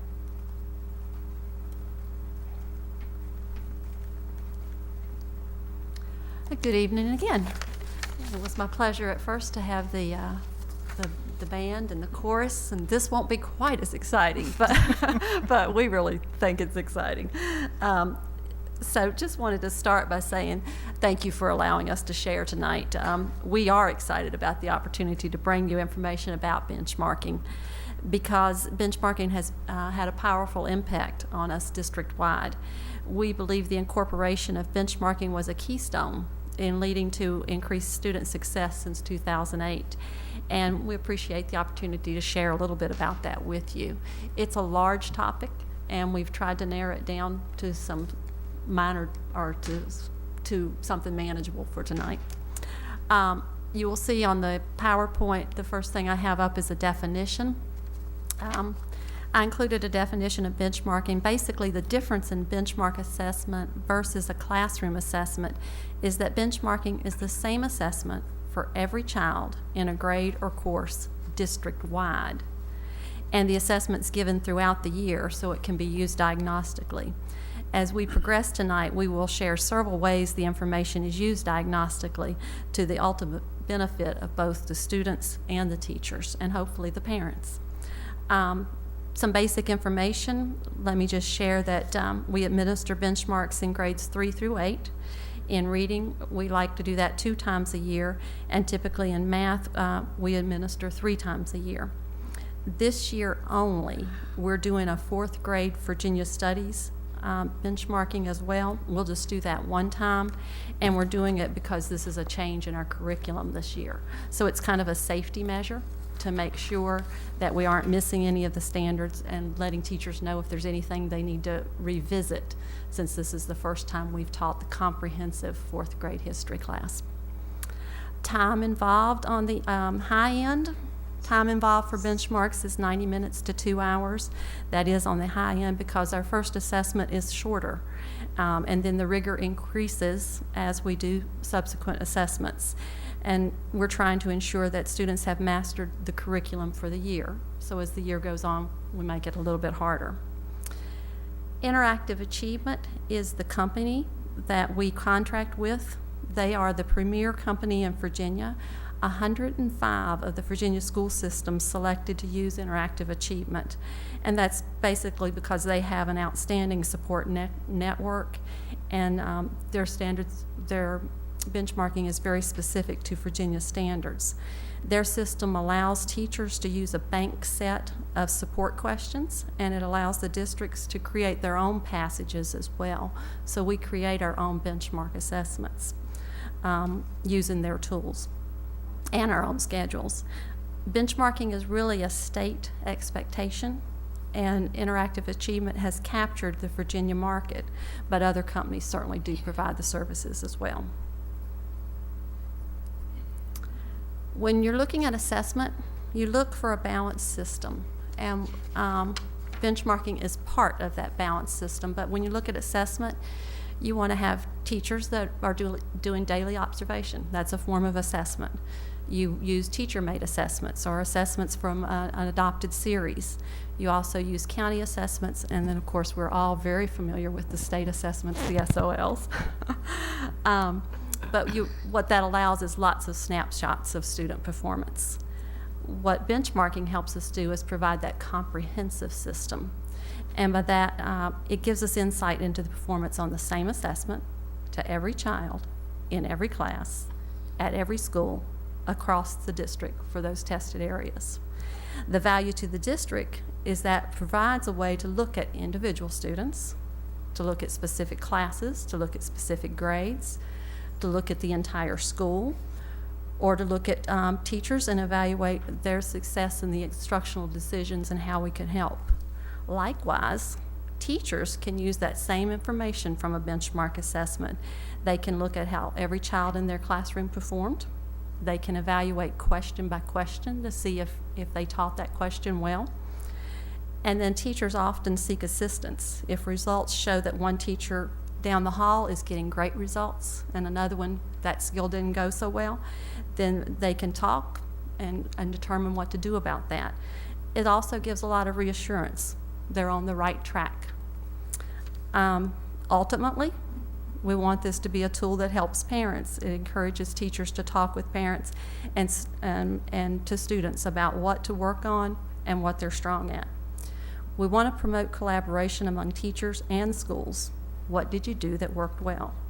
And you do that by sharing information and being transparent. We certainly don't share individual student scores, but we share a snapshot of what that classroom looked like. I met with the K through 12 math literacy team yesterday, and one of the goals that they came up with for next year is to provide more professional development around using benchmarks diagnostically and comprehensively, and how to look at those results and impact teaching. You know, what else do we need to do? Communicate expectations for learning is the next bullet I have. Benchmarks help us standardize our expectations. We have a responsibility to see that every child has access to the same curriculum. It's all about equity. If you expect every child to perform on the same test, then teachers ensure that those basics are covered. We have pacing guides. Those are documents that outline the process and content, the skills, and the timing of our curriculum. And when we started benchmarking, the adherence and the attention to those pacing guides was elevated. Pacing helps ensure that the entire curriculum is taught and that we're hitting every standard. And the results will actually show teachers if a skill was overlooked or if a standard was misunderstood. Sometimes the state doesn't write a standard that's easily understood, and we have to go back and use questions to say, this is what that meant. They also help in clarification of how questions might be asked. Diane talked earlier about some of the programs and how it looked one way in 3rd grade and could go all the way to 12th grade. Well, questions change, the intensity of the questions change, and looking at those benchmark questions helps us to look at that. Often students or teachers will see something and just say, we need to ask this information in a different way. Comparison is something else that benchmarks help us with. There is value in the collaboration, as I talked about, and promoting instructional conversations among teachers. That can't be stressed enough. And this helps us have those data-driven instructions. When you get information back about a whole class or a whole grade level, then that group wants to talk. What did you do that worked? How come your kids got this right? So we review the results between 2 classes, or we create a dialogue, and then we look at coaching opportunities sometimes. Sometimes the benchmarks tell us, we need to get a coach to help us with this skill. So it promotes that good academic discussion. It also helps us with very detailed things, like where we need a coach, what classes might be good rooms for others to observe. Quite often we'll send teachers to observe each other's classroom if they have something great going on, things to showcase. Gives us decision points. And those decision points I'm talking about, where do we need more materials? Or where might we need some new lessons? Or maybe we need a computerized program to help us with a math skill or something. Professional development tells us information about that. Tells us where we need to realign or change our pacing sometimes. When we look at those district results, we can pull all those things. Comparing results also shows us where individual children excel or where they need remediation. Sometimes you'll catch a child that you didn't expect did everything right on a benchmark, and so you start thinking, maybe we've missed something. Maybe this child needs to be referred for gifted or something like that. And then it helps schools. Schools look at the grade level issues, they look at specific teachers, they look at role models, they look at where they need to change alignment or curriculum again. The next bullet I have is continuous. And what I mean by that is, as you well know, SOL test results come at the end of the year. That's too late to inform instruction for those children in that grade level that year. Might tell that teacher what she needs to do differently next year, but by the end of the year, it's too late to go back and reteach or remediate. So benchmarking helps us catch problems and implement new strategies throughout the year. And even the strongest schools find students who are having difficulty with a skill. And just recently, we had an excellent teacher at a strong school, and she saw that when she got her results back, she saw that her class didn't do as well on a couple things as her peers did and as they did across the district. So she immediately contacted Judy and said, what's wrong? My scores aren't what I want them to be. And all she'd done is she'd missed a change in alignment, and she's already corrected that issue. So in that way, benchmarks are a diagnostic tool. You can drill down question by question and see why students answered something wrong. And ideally, then you can work with a tutor, let them know what that child needs. You can work with the parent and say, can you help on this skill? So ideally, it helps us go back and remediate. At the elementary principals meetings this year, I've had either Judy or Jonathan come to each meeting, bring some benchmark results, and say, as a district, we're seeing this skill is an issue.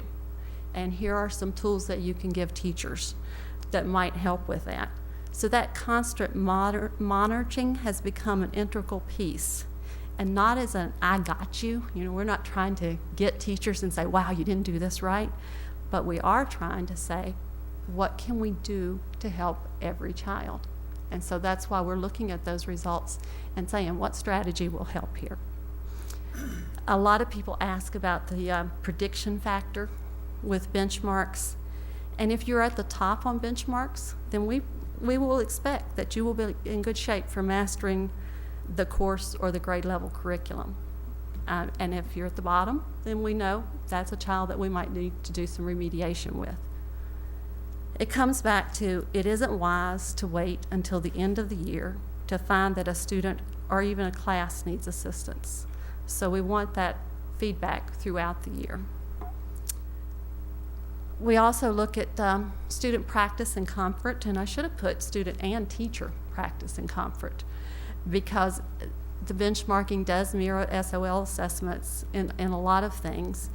And this year in particular, we're looking at those technology enhanced items and trying to imitate the rigor that students will need over time.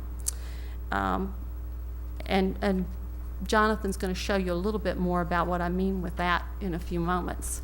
But this year we've used a combination of paper pencil and the computer, because we want students to be able to show us how did they perform, how do you do a skill, but we also want them to be able to perform on the computer, okay? Because that's what they have to do at the end of the year. So all that flows into annual assessment, so both teachers and students feel ready and that we have time to remediate prior to the end of the year. It does, as I said before, it provides information for our tutors and our coaches. A lot of times we have our coaches help any SOL tutors know exactly what a child might need assistance on. So the coaches look at the results, then work with the tutors and the teachers to say, here, let's rethink this for a certain child. Just like when you go to the doctor, you don't want that doctor to just look at you globally and say, here's an aspirin. You want to know what's the problem and what exactly do I need to work on. So that's what we're trying to do. The state is requiring student growth performance, and this helps us to let teachers show that students are able to achieve higher and higher skills as the year goes on. They might start with addition, and by the end of the year they're doing multiplication. So they show that they've improved. We have witnessed the results. From the time we've started using benchmarking, results have been evident. We've seen much more alignment and awareness of grade level expectations across the schools and the districts, and we feel like students have realized the gains.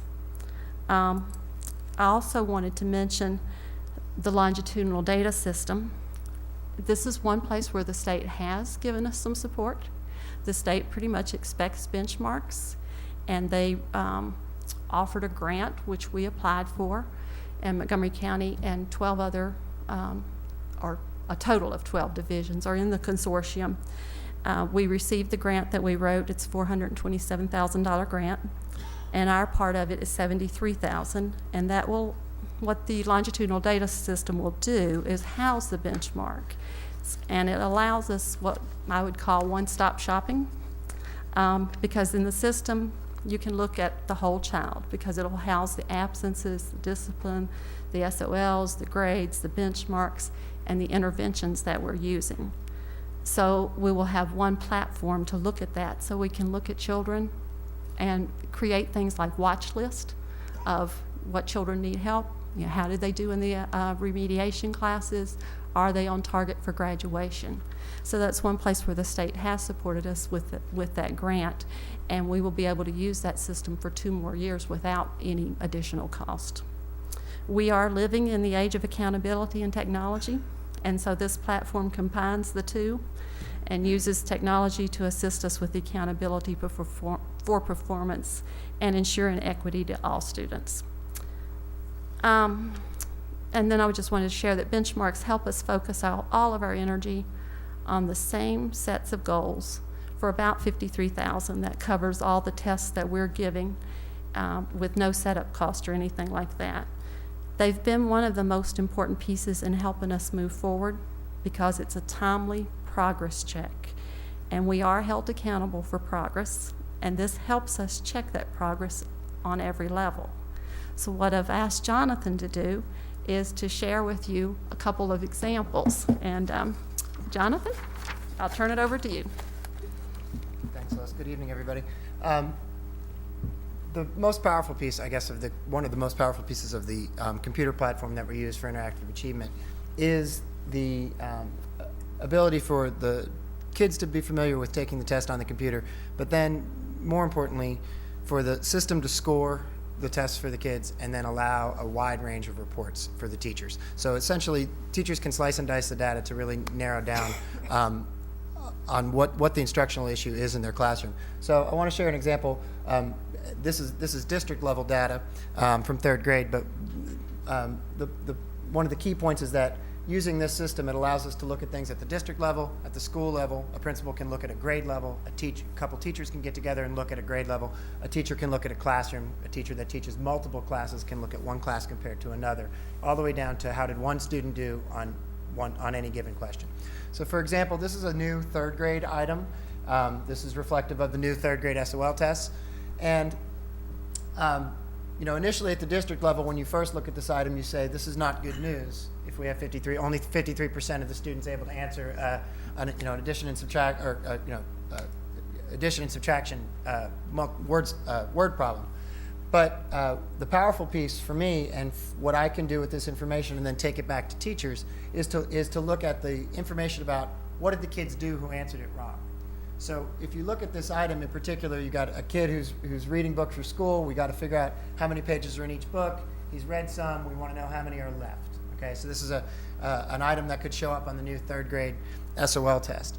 The key is to note that while 53% got it wrong, 36% picked the same wrong answer, which means now we can start to target about what is it that the kids are messing up, or what is it that the kids are having trouble with. So that's our 35% piece there. The trick is it's now a multi-step problem, which means it used to be in the old 3rd grade tests that you couldn't do more than one thing. If there were 275 pages in the book and you read 24 pages, we could only ask you one question. Now we can talk about the kids having to do 2 things. And so what you see is that the kids who all picked option 3 all treated it as if it was a one-step problem and there was only one book. So this was a powerful communication tool for me to teachers, and then for teachers to students to say, okay, we know the world has changed. We can have these new multi-step problems. So then it allows us to start talking about the reading strategies and the pieces that the teachers need to put in place for the kids. Okay, so that's one piece that I think is just wonderful from the data standpoint. The second piece, Lois already mentioned, and this is a new feature within Interactive Achievement just recently. As you've heard us mention several times, we have the new technology-enhanced items that are coming with the new SOL tests in math. That means non-multiple choice questions. So questions where there can be more than one right answer. Questions where students have to drag and drop things. Questions where students have to build graphs. Questions where students have to fill in blanks. So one of the pieces that's really nice, and this is an example of a fifth grade item, is being able to communicate to students and teachers, here are what these new experiences are going to be like, and here's the cognitive demand required here. And honestly, as a math teacher, this is the kind of question that I want to be asking my kids, because I can ask a kid to find the median of a data set in 5th grade, and they can get it right, sometimes for the wrong reason, depending on what the data set was, or they can get it wrong, and I don't know why they got it wrong necessarily. Okay? So by giving a question like this, you'll notice the ones that are in yellow are the correct answers, and the students have to pick all 3 and would on the SOL test in order to be able to spot them all. But it allows me to analyze what the student knows and doesn't know. What are the aspects of learning about the median that messes the kids up? So for example, one of the tough ones, the easy one is the last one because they're all in order and 14 is the middle, right? But the third choice down, 14 is not in the data set. And the kids need to know that when it's an even number data set, I've got to find the 14 that's in the middle. So as we've made this change to the new SOL tests and the new standards, the benchmarks actually, from my standpoint, have been just an incredibly valuable tool for communication. It allows me to find out what's going on at the state level and communicate that to the teachers. It allows teachers to communicate that to their students, and then it allows teachers and I to learn from what the students are doing and figure out what else we're doing. So it's, I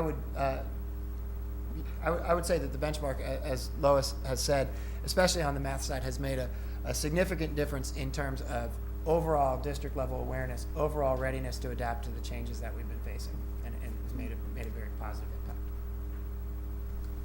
impact. That it? Yes, sir. Board members, questions? Yeah. Do parents have access to this? Right there, that page? No, sir. No.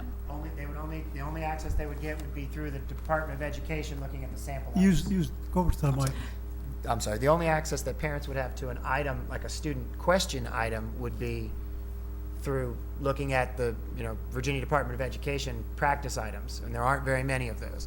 However, there's a wide variety of reporting features within the software that allows teachers to share exactly what their kids missed by standard and what the things are. So if a teacher can print out benchmark results and have a parent-ready report that lays out what the kids need to work on, and then sit down with the teacher and sit down with the parent and say, here's how your student is doing, and if necessary, here's how that is in relation to the rest of the class, or even through other areas, how is that in relation to the school or the relation to the district. And let me add to that too. The teachers often won't give them that exact question, but they'll create a similar question to say, this is the type of question your child missed. Oh, okay, but what I'm asking is that parents will have access to what their child needs to work on at home? That's the beauty of this. Yes, Now, that's still a yes. professional That's what I'm reading development into what piece you're of saying. going back to teachers and saying, Right. be sure you talk to the parents. 'Cause Exactly.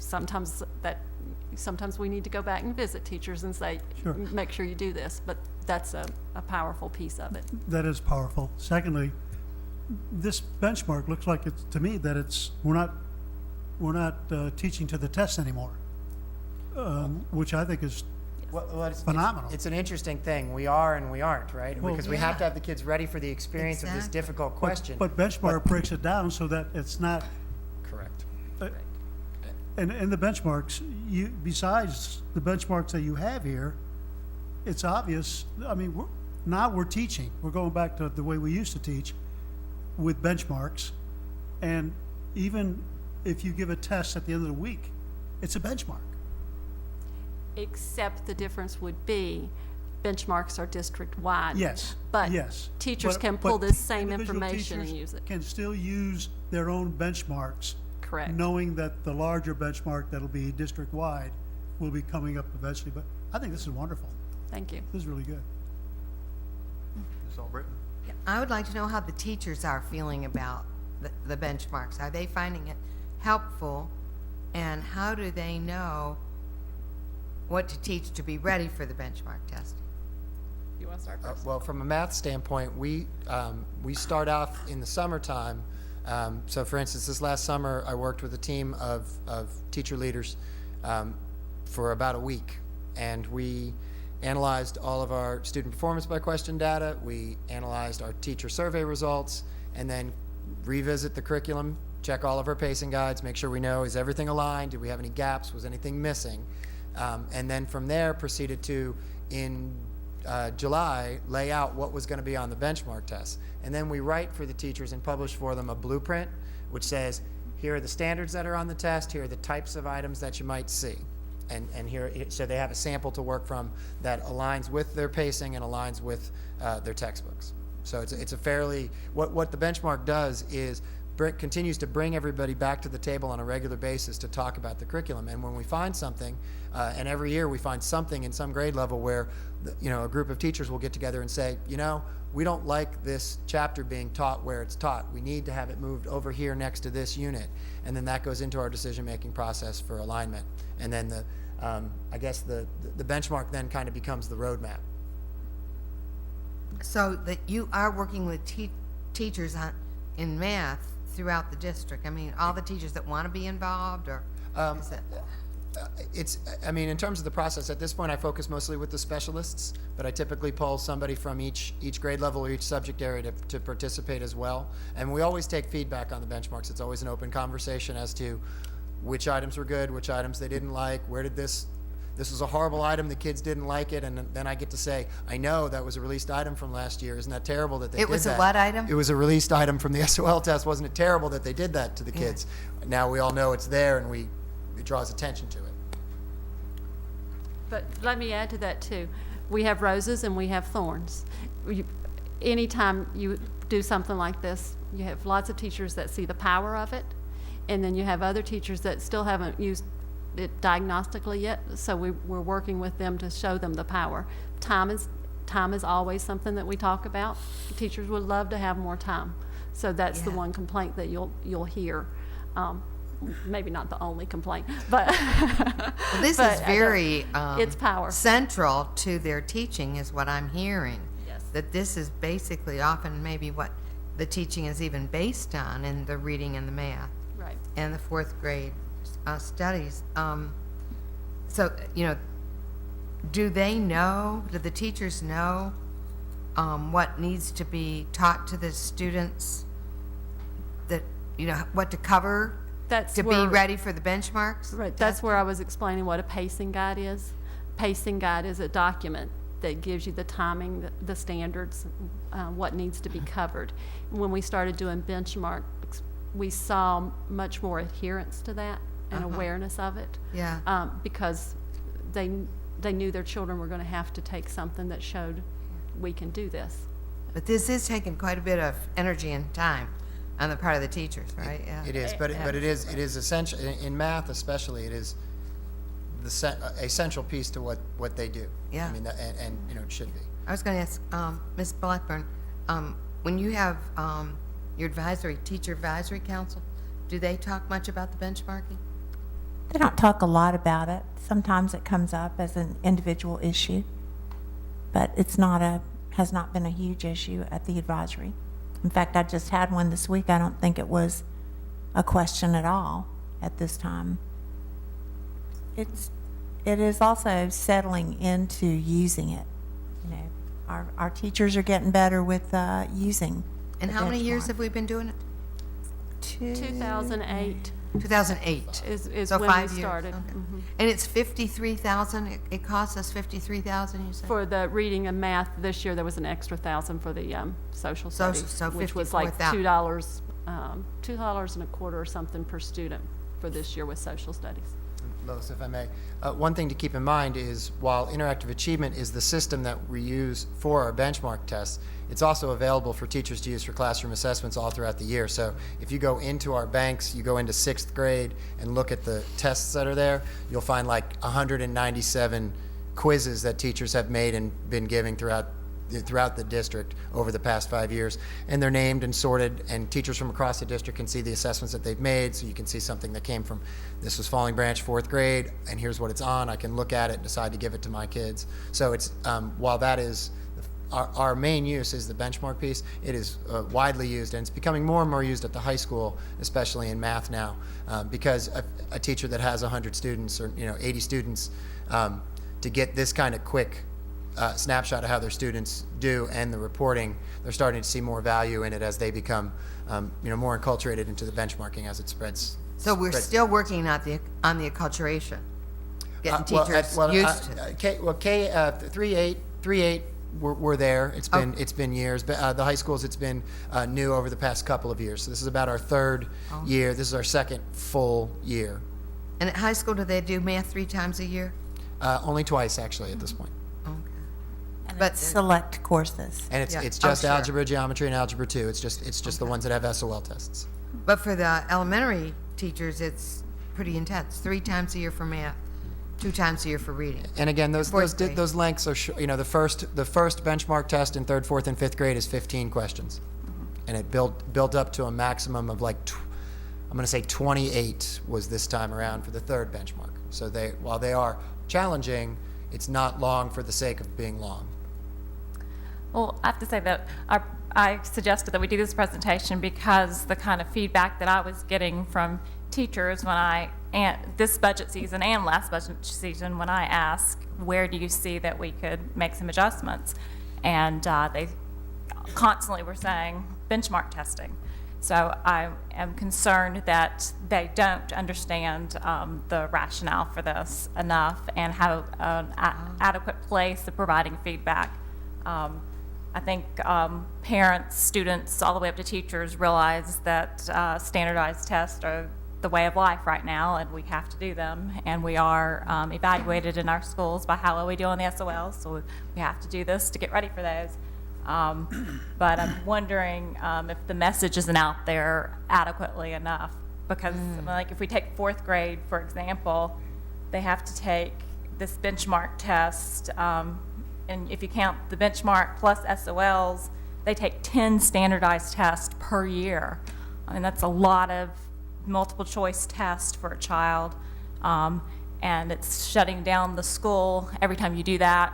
I know the schools have to put up be quiet everywhere, and takes the computer lab every time you do that. If it's at a middle school, it takes the library, shuts them down. So I think we just need to make sure we have the message out there that this is something that, even though it's not state required, we're going to do it, and this is why we're going to do it. From teachers, from people that have served on state committees, from people who have done professional development at the state level, talking to all the other math supervisors throughout the state when we get together for different things, when we get together with the Blue Ridge Teachers and Council of Mathematics Teachers groups to find out what they're doing, what do we think is coming, where do these items need to come from. So we spend an awful lot of time. They are not, there's never a question on the benchmark tests in math that is a question for the sake of being a question. The distractors are carefully chosen. The numbers of items are chosen. So for example, if you, if you take the three math benchmarks in fourth grade and add them up, it's only a handful of questions longer than the actual, in total, those three tests are a handful of questions longer than the total that they have to do on the real SOL test. So it's in the 60s versus 60. So very careful, very cognizant from that standpoint. And then the second piece was, I'm sorry, the second part of the question was? Just covering topics that, yeah. Well, and that's, each spring we survey the teachers and ask about what needs to move in the pacing guide. And so we can base, the bottom line is all the content has to get covered. We divide it, or has to be addressed.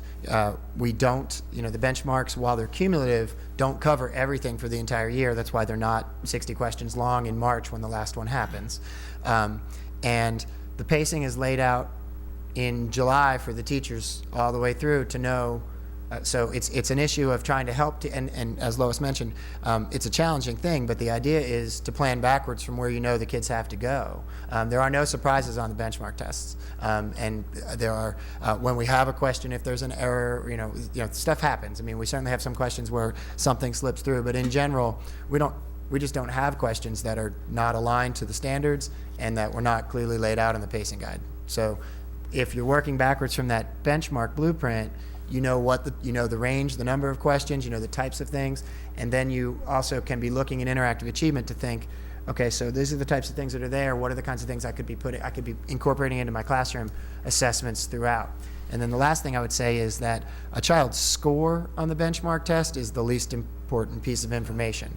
You could have 100% of the kids get 70% on the test, and that just tells me that I've got 100% of the kids that don't know 30% of the material, right? So it's, to me, it's, and we have the option, especially in elementary school, of not showing the score to the students. So it's about saying, here are the ones you got right, here are the ones you need to work on, not saying you got a D or you got an F on the benchmark test. And when I go out to talk to teachers in classrooms or at faculty meetings, we don't talk, we talk about, in general, broad passing rates. We don't talk about how did this student fail the benchmark. And in my own class, if I were using this as a teacher, and when I did tests like this right before I left, I would be telling students, this is taking the benchmark is a risk-free environment. I've got to know what you don't know and don't know, so I know what to help you with. And then it becomes, so if, and again, that's going to be all part of that communication piece to help teachers. We've been carving this canyon slowly over time, and we're getting closer and closer to that place where we're able to get them to understanding this as a formative assessment as part of this larger balanced assessment program. Because it does have that word test at the end of it. It does. It does. So that's a concern. Let's see. I have any other questions here.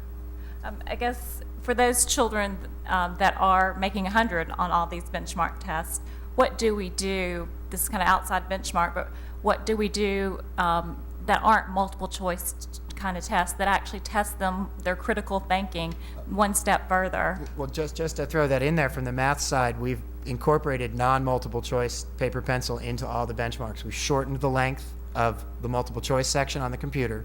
We've begun to incorporate the new non-multiple choice items on the computer part.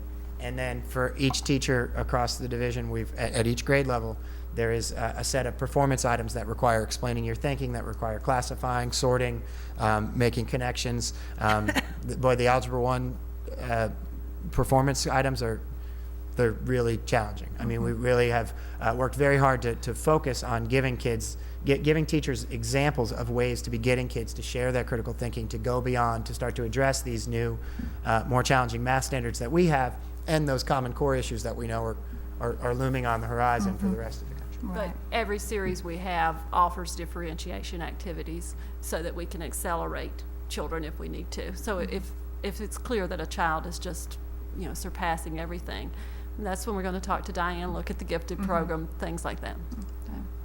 And how often do you go to the math classroom or the reading after these tests have happened and see what's going on in the classroom, if it's gone a certain way? Pretty frequently. It depends on the grade level, and depends. I live in high school right now a lot. That's where I've been spending an awful lot of my time. But we had a benchmark discussion today at Eastern Montgomery High School with the teacher looking at data from the second benchmark. I mean, it's something that comes back to when I have a conversation, get the chance to have a conversation with a teacher or a faculty.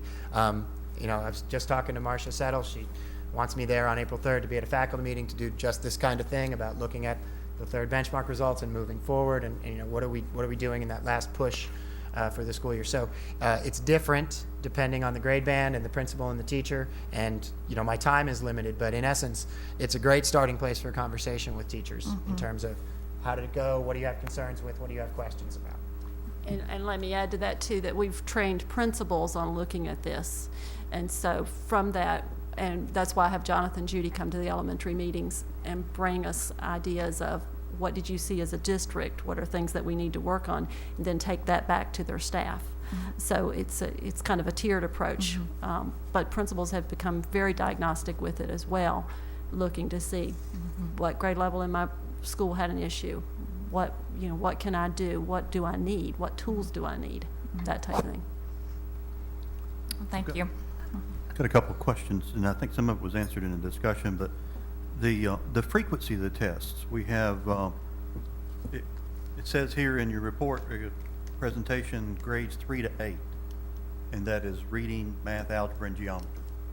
Okay, so that's, all grades get that? No, well, 3 through 8 get that? 3 through 5 is reading and math. Okay. And then algebra and geometry may be different grade levels, so, yeah.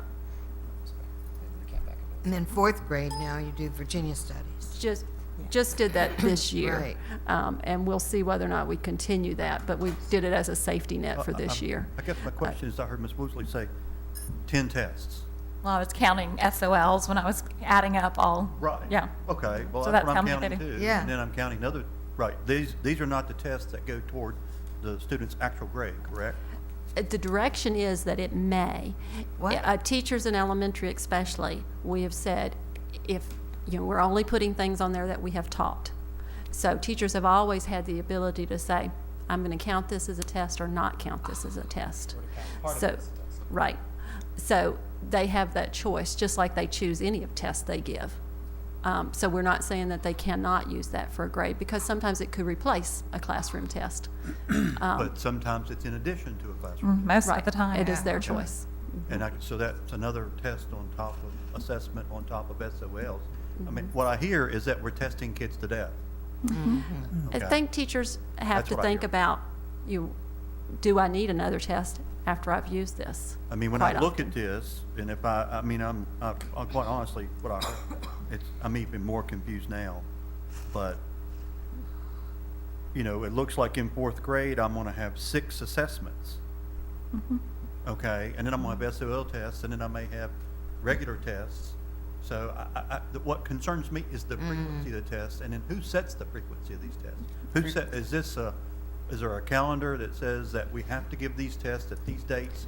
We give them a window. It's usually Okay. 2 to 3 weeks, so there's flexibility. It's typically, if it's in math, at the end of the 9 weeks. then it's typically allowing a window that's the end of the 9 weeks and rolls over into the beginning of the next What if 9 the math weeks. teacher says, I haven't got all the material done, I can't administer the test. I'm not there, I can't administer this assessment, it would be unfair for me to administer this assessment. What do we do? That's a very good question. And especially when it snows in February, we have had teachers say, I didn't get to this yet, and we've given them a grace period. Take another week if you need it. But the other piece of that is, child is only in school 180 days. They need to get the material covered. So there is that point where we say, you need to get this covered, because children need equity. So the top priority is covering the material, not as much as giving the assessment. Right, but the assessment is diagnostic, so you need to look at some point. Right. You will have, like a first-year teacher will say, I taught that. Well, if the children didn't understand it, then you need to go back and reteach it. I understand So- the concept of But, assessment. but also from a pre-testing standpoint, especially if you have kids that are doing extremely well, this allows you to adjust what you're doing and go faster with those kids and go farther with those kids.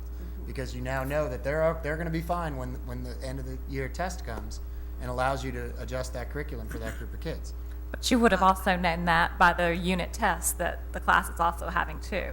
And that's why we allow that this could be a grade, because sometimes you might say, I don't need the unit test, I did the benchmark I've just never system. heard of that happening before. That's news to me. And in 90 That's been minutes, from what the is it beginning. that's 90 minutes or 2 hours per session? What is it takes that long? Just one, that's a window, because if you go to the computer lab, it's going to take a little time to get in the computer lab to set up. Some tests take longer than others. The reading test, 5th grade, takes you a little time to read it and complete it. Okay. So Now, that's, and but this- could be, go ahead. This, in front of me, just kind of looks to me focuses on elementary and middle school, but you mentioned high school several times, and we know we've got some issues in high school. And you mentioned that you're at the high school, so how are we reaching out there? It's going extremely well, actually. It's been the focus of getting teachers to start to come together and have those conversations. So, for example, when we have our joint department meetings across Eastmont and CHS, where all the math teachers get together, one of the things that we do at least one of the meetings, we'll get together and say what's coming. So we'll work backwards from the benchmark blueprint, and then we will work on writing higher level items and then sharing strategies for getting those higher level items into our classrooms. And then the following meeting, when we get together, if the benchmark has gone by, we'll get together by subject across school, and all the geometry teachers will look at how all the geometry kids did and talk about what they see in the data, what are the common errors that they saw, and then they have a chance for 4 or 5 teachers of the same subject who don't necessarily get common planning time to have the chance to sit down, because all their kids have shared assessments, and say, okay, here's, my kids did okay on that, here's what I've done, or I knew my kids had a problem with this, and here's what I did to address that. And then that's how we're starting to get some sharing of instructional strategies across the buildings. So it's a great PD and communication tool for the teachers to sit down and have that common discussion, because their kids shared that same item. And is that happening with reading? I'm sorry? Reading as well? Well, you're speaking at the high school, correct? Right, I am.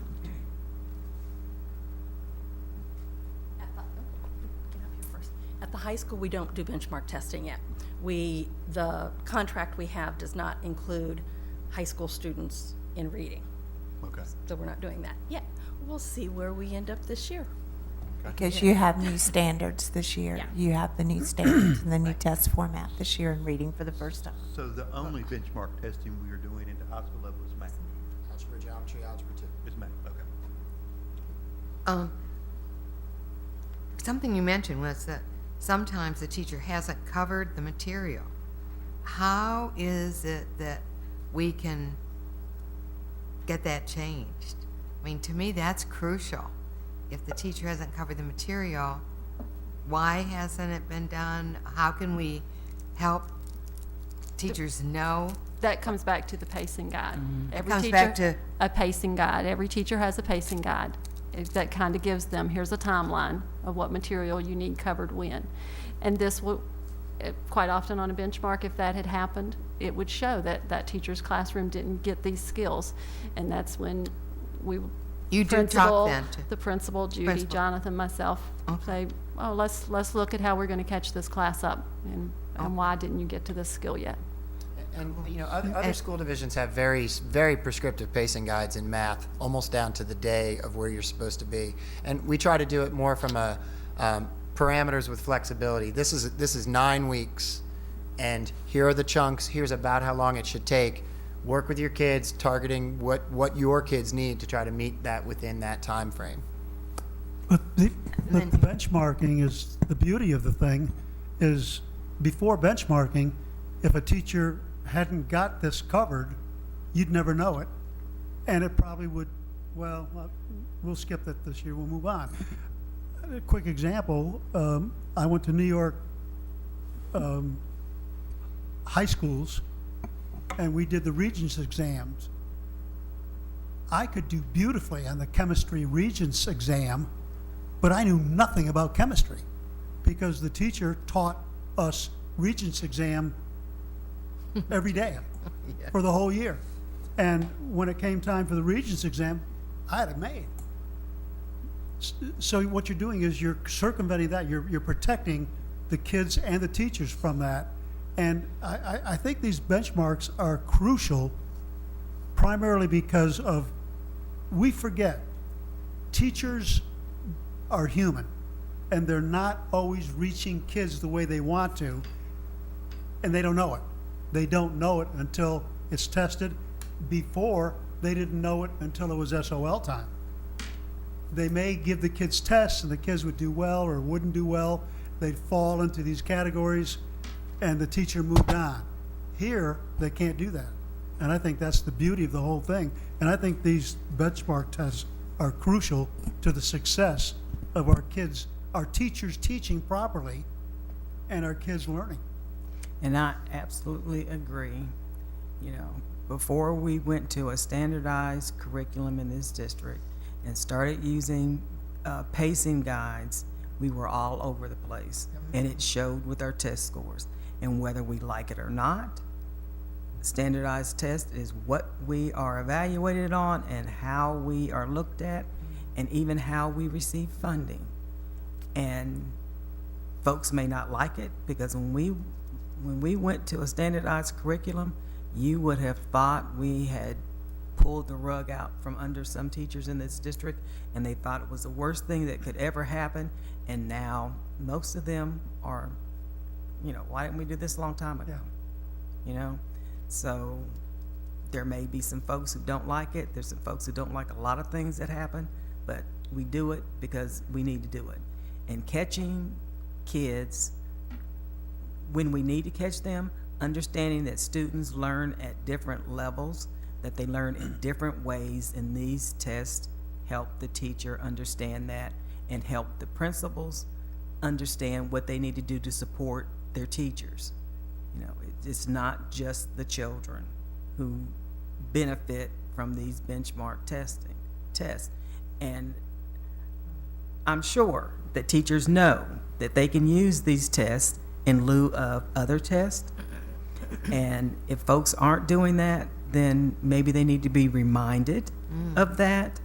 But I think we're in the right place with this, and we just need to keep building on it with our secondary schools. Another question.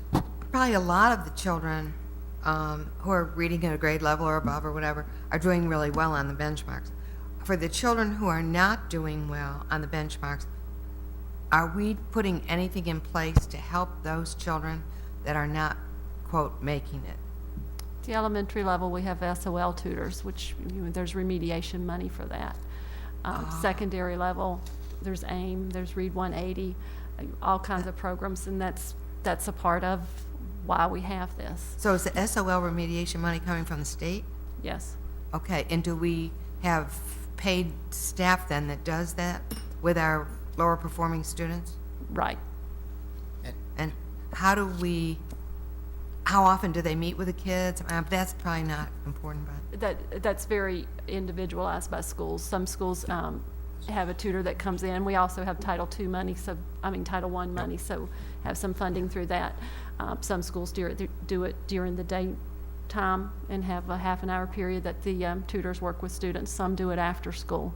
That is individualized, but the piece where the benchmarking helps us is being able to tell those tutors, here's what this child needs to work on, or Okay. here's what this group And needs after to work school, on. then do we get the kids home okay? If it's That's after why a school? lot of schools do it during the day. Some Yeah. schools have trouble with that. Other schools are more centralized, like in the heart of Blacksburg. It's Right, not as right. hard to have the transportation. And Phyllis, if you think about the task that a tutor has that has to come into students that they don't know, and then they have the ability to work with the teacher to say, here is exactly what the kid needs to work on, because here's their printout from the benchmark, that drives that instruction and that remediation in a very effective fashion. You know the kids I'm here for, and if it's helping them, it's great. Thank you all. I I'll appreciate just it. add one more piece. We have a lot of unsung heroes, teachers that do a phenomenal job, and this does help point that out. And it's nice to be able to say to a teacher, wow, look what you did with this group. Thank you. Thank you all. Thanks, Lois, Jonathan, and Judy.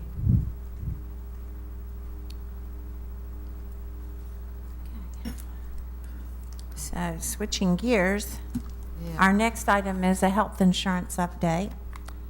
And I'm going to say just a few words and ask Mr. Shannon to come to the podium as well.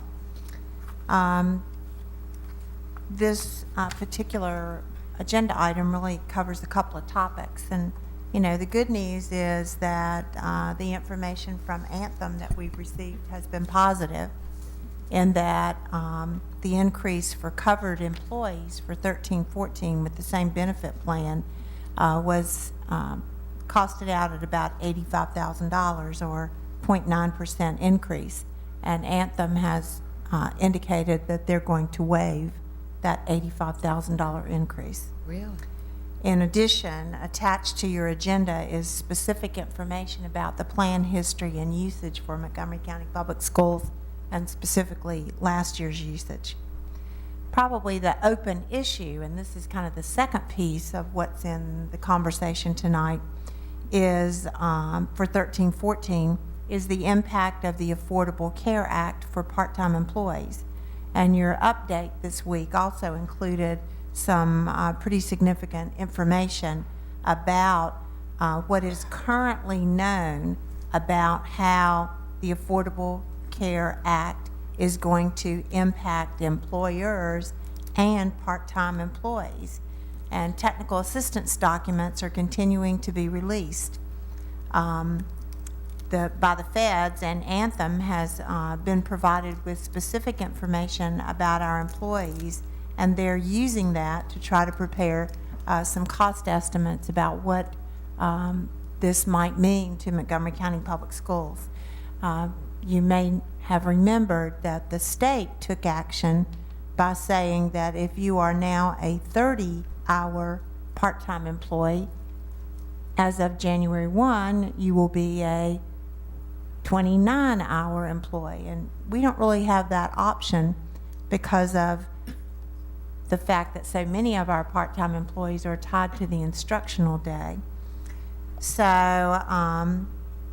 at this time, we still don't have all the information that we need to make decisions. And so I'm recommending to the board that we leave the dollar amount that we have currently budgeted in the insurance line, that we leave that line there until we have some more definitive information, which Walt thinks may be by the end of the month, even March or April. But I'll let Walt come to the podium and he can address specific questions and add some things to what I've said. I just call your attention to the items that were included in your background sheet. First off, that our insurance committee did meet. Two members of the board also attended that meeting. It was the consensus of the employees to stay with Anthem as the provider and continue with the insurance program as structured. As Ms. Blackburn has recommended, have received a notice verbally, but haven't received it in writing yet from Anthem, that they'll, since we've been such a good customer for the last number of years, and at the 0.9% increase is out of $10 million is $85,000 is probably okay, that they'll probably waive that portion of it for the upcoming year. The area that we are heavily concerned with, and this is because the information is starting to come out now, is the impact of the Affordable Care Act. And the date for that is January of 2014. A lot of the information is coming out with the regulations. The act was passed by Congress, but there wasn't much guidance and regulations, and now that information is coming out. The big impact is by definition, and its Internal Revenue Code as part of the Affordable Care Act, is that a full-time employee will be considered for those groups who have 50 more employees, of employee who works 30 hours or more per week, and they have to do that consistently for the last 8 months. There are exceptions in there for seasonal and some other things, but the interpretation comes out that says this applies to school teachers and it applies to school staff. And we have 250 some employees right now that are working the 30 hours or more per week, are in a status that we do not provide or do not participate in our health insurance plan for full-time employees. But based on that definition, we're definitely in the category, as the state is, and that's why there's a look-back provision in it, and that's why the state has gone ahead and made some of the changes they've made already in anticipating some of the things that will come up. There's calculation factors that come in, and this is based on what they, not only do you provide them a health insurance plan or provide that, it also has to be an affordable plan to the employee, and that affordability is based on their salary. And that's a concern for us, because your cost you're paying right now around $7,800 per full-time employee for health insurance. Many of our part-time employees are under $20,000 a year, and if they provide a factor to that, which means in order to provide coverage, and it has to be like 10% of their salary, then that's about $2,000 to them that they would pay. If you provided the same level of insurance, that means roughly $5,800 has to be made up on employees to provide them affordable plan. But there's provisions in there. It does not have to be the same plan that you provide to full-time employees. It can be a different plan, and that's what we're working with McNeary, who made the presentation to you before on self-insurance. They're working the details and looking through that. We've provided information to Anthem and their underwriters to give us some potential quotes and some ideas and some cost things that we could do, because they likewise are trying to figure out what they can do to comply with this Affordable Care Act. It is a big issue because you can offer it, but employees do not have to participate in it. And so if you provide a plan and they don't participate, it's going to be hard to get an insurance coverage, because any underwriter is going to need a certain level of participation in order to provide a fully insured plan. Some of you recall that years ago, when we changed the part-time benefit that we provided from being just a retirement plan to giving employees a choice, and we looked at trying to provide a health insurance plan. And we went out with an RFP, and no vendor would provide underwriting for that part-time employee, because there was no history for them, and they were concerned about the cost and the adverse selection. So it's an area that we'll be looking at. You have a part-time employee benefit. It's renewed every year as part of the budget. The funds that you provide, of course, the employee has to, and these are for those who are not eligible for our full-time plan, have to work 20 hours per week, and they then not eligible until they've been with us for 3 years. So it's kind of a retention incentive for them, that after they've been for us a while, in order to slow down that turnover of part-time employees, if they stayed with us, there was an incentive to receive that. The money that we pay to them, they can use it for retirement if they so choose, and enroll in one of our 403B plans and do that. They can use it to buy their own health insurance, and some have done that, or they can take it in cash. And we have a number that I know of have taken it in cash and have been taking it that way for a number of years. But it is the some of the pot of money that you would have should you be required to provide a level of health insurance, then that could impact the funds that would be paid individually, an amount of money to them, because it could then be required that it goes to health insurance, and those that are using it for cash will probably be coming to you saying this is a reduction in our salary. But this is a part-time and benefits that you have done as the budget, and that's the $1.6 million that you have in the budget that's available to us. Much as possible, we'd like to avoid that and like to work through it, but right now we're not finding any way around that 30-hour requirement. That was pretty intentional, directed at your Walmarts and some of your other firms who use a lot of part-time employees. Unfortunately, if you look at our instructional day, we're a minimum of 6 hours a day plus lunch. That means that you have a 6.5-hour day. Vast majority of these employees are special need aides that serve students during that instructional day, and it's impossible for us to provide the level of services that we have and reduce hours below the 30. There are some employees that we could do that with that work close, some other issues where we have employees who work 2 part-time jobs for us that work over 30 hours, and that's some things that we'll look at and bring back to you.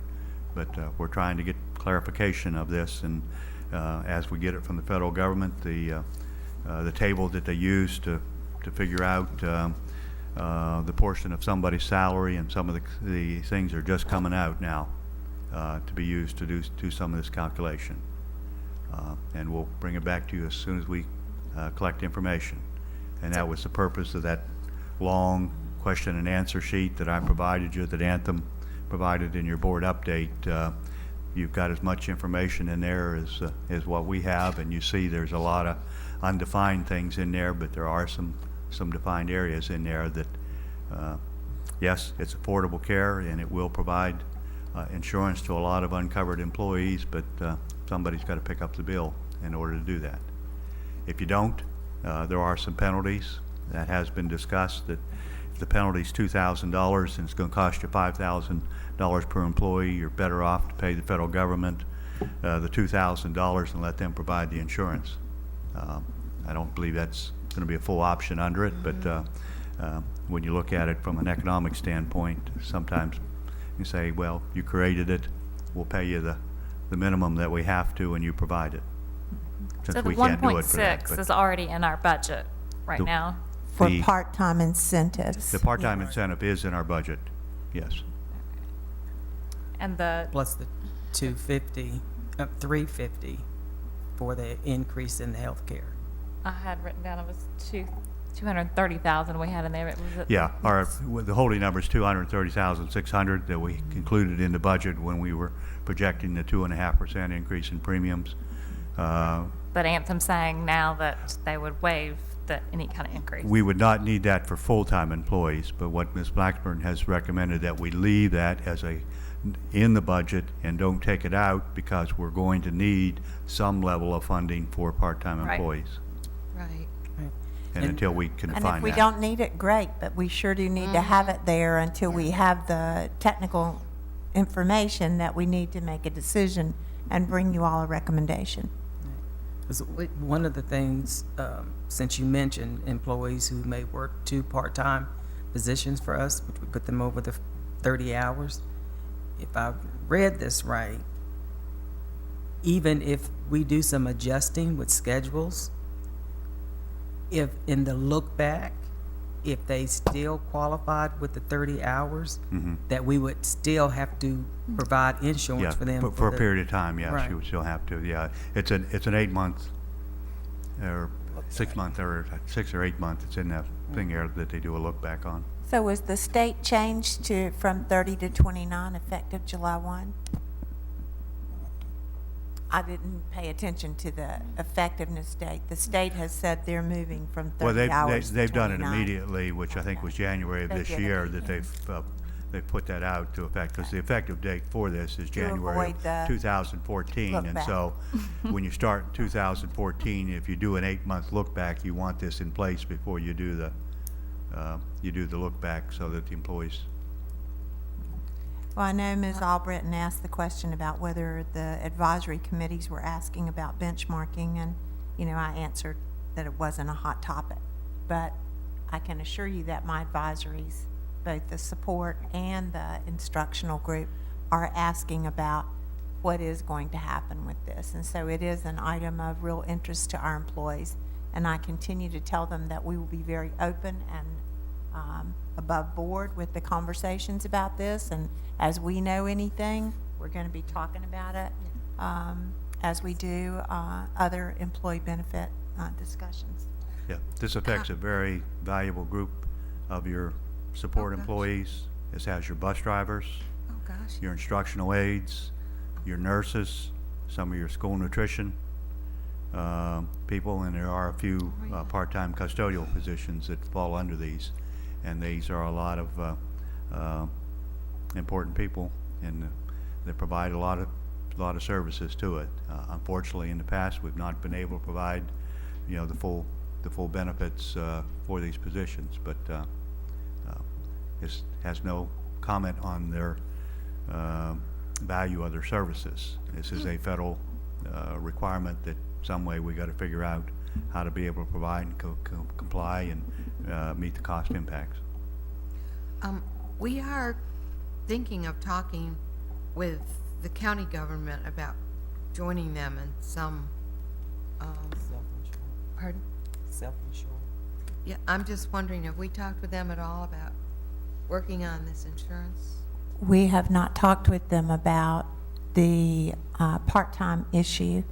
I doubt that they have it to the same degree that we do because of our employee groups, but the county has stepped out of the consortium that they were in for insurance, I believe, this year, and they are looking at what they're going to do now, with still the hope in mind that the school board would direct us to continue the conversation with them about what is the potential for a self-insurance program that would cover our employees and their employees. But it's the kind of thing that takes some time, and you'd probably be 12 to 18 months start up from saying, okay, we want to pursue this, to being able to implement. And one of the things they may be looking at even this year is trying to bring their benefit year in line with our benefit year, because I believe it's been different to this point. Would it be helpful if we did join, you think? You don't know yet. You have to, you have to study it, But we're unfortunately. going to be talking about it with, Yeah, they're If planning. that is the direction from the board that you want us to do that. yeah, I would Yeah. think at least. Their plan year is July through June. Our plan year is October through September of the following year. Even under self-insured, and there's been some discussion of that we would have to provide the same identical plans and everything with the county. The information that has come back indicates that the school system could still keep their plan, design and benefits. The county could still keep their plan and design and benefits, and they could be different. You would generally want to have the same administrator, though, for that. And Anthem Blue Cross can be the administrator for it, and the biggest issue is we no longer pay them their profit margin. We just pay them a fee to administer it, and we as then assume the risk and fund our own plan. It can work if just the county does it, but it does provide a much larger group, and usually the larger group you have, the better the experience Yeah. that happens on that. So we are thinking to. at It least has been discussed. Have a talk. It's been Yeah. not this year.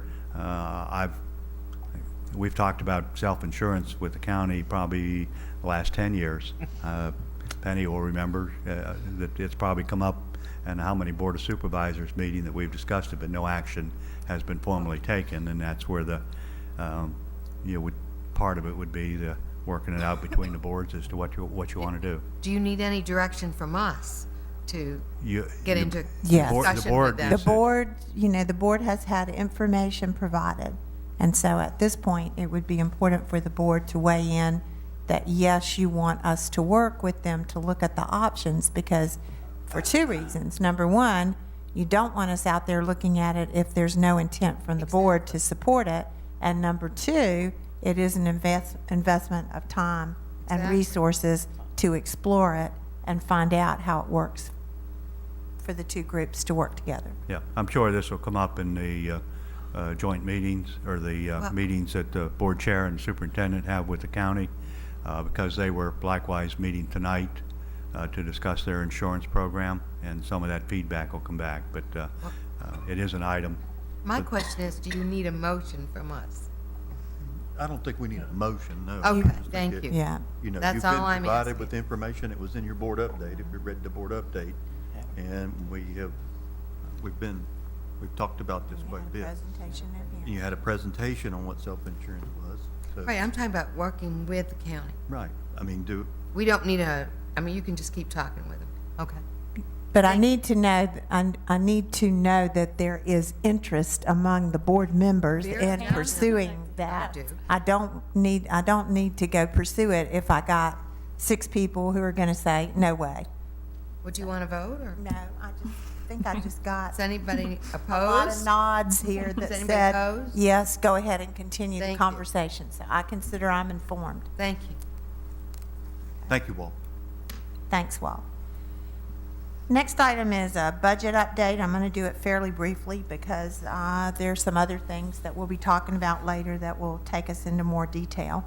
The budget gap that I talked about at our last meeting based on the county manager's proposed budget is about $1.4 million between what we established as a needs-based budget and what we're currently being proposed as funds available from the county.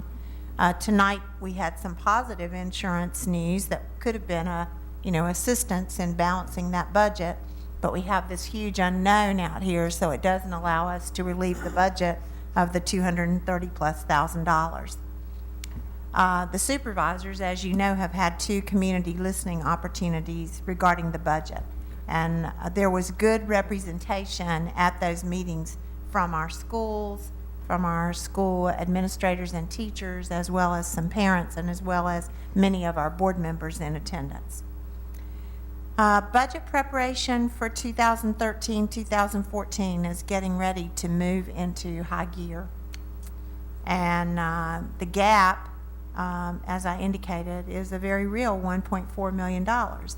And I will open the discussion with the board on April the 2nd about reductions to balance the budget.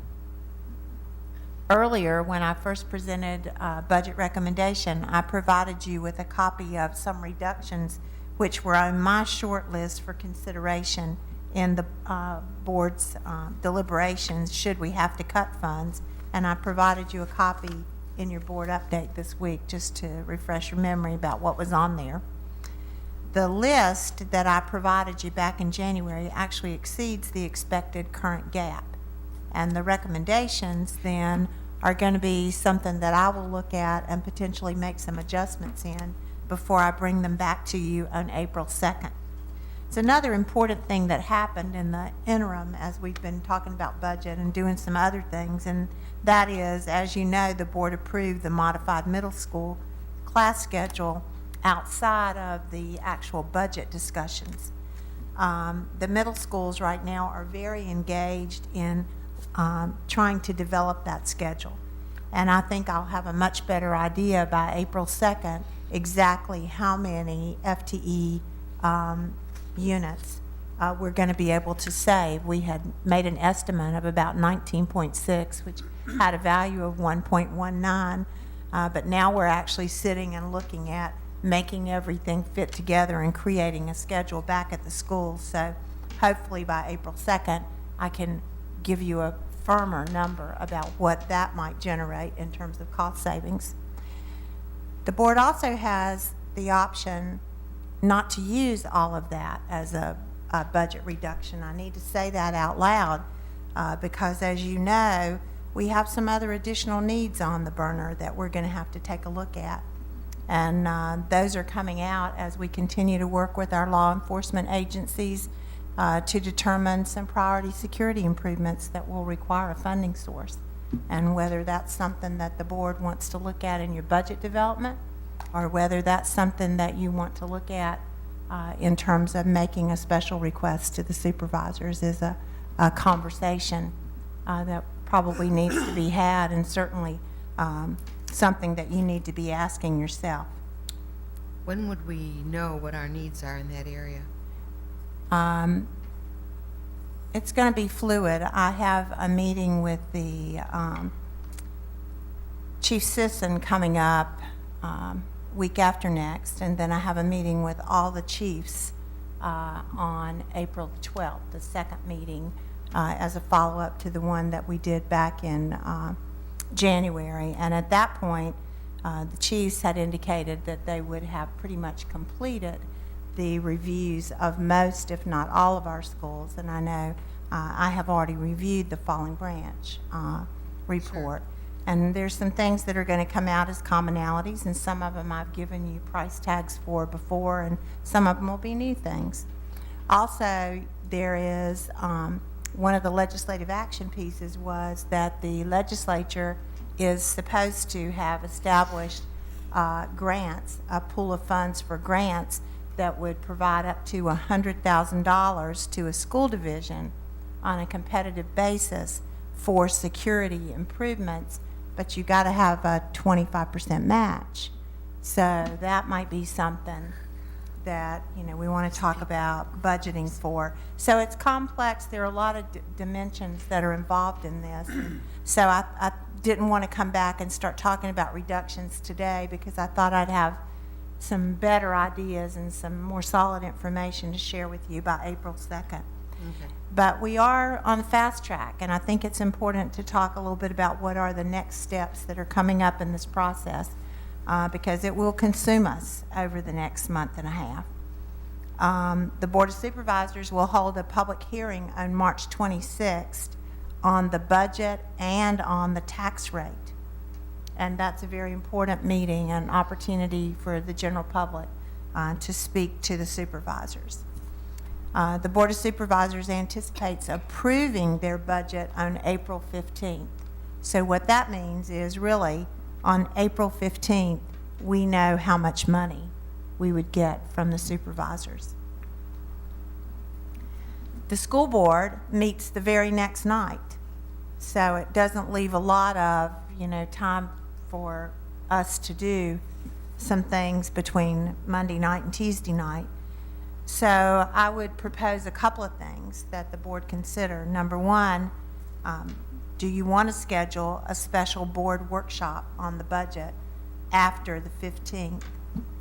And in relationship to that, does the board want to have a special board meeting for a public hearing on a proposed budget? You remember last year and earlier this year, the direction from the board was you didn't want to do a public hearing and then approve the budget on the same night. Right. So that being the case, we need to approve a final budget by May 7th. So you see, we've got about 2.5 weeks between April 15th and May the 7th to have me make some recommendations to you, to have you have an opportunity for some real discussion about those recommendations and other things that you might want to talk about in relationship to it, to adopt a budget and then advertise it for public hearing, and then do you want a special meeting for a public hearing so that on May the 7th you've had the public hearing and you can approve, vote up, vote down, modify your budget for presentation to the supervisors. So I think those are important. the date that the Board of Supervisors is going to approve it is the 15th Is the 15th of April, of April. which is a Monday night. And then we meet on the 16th. And although we will have a good idea of what the supervisors are going to approve on the 15th, because they will have already had their public hearing and a lot of public discussion, you don't know until, you know, the vote is cast.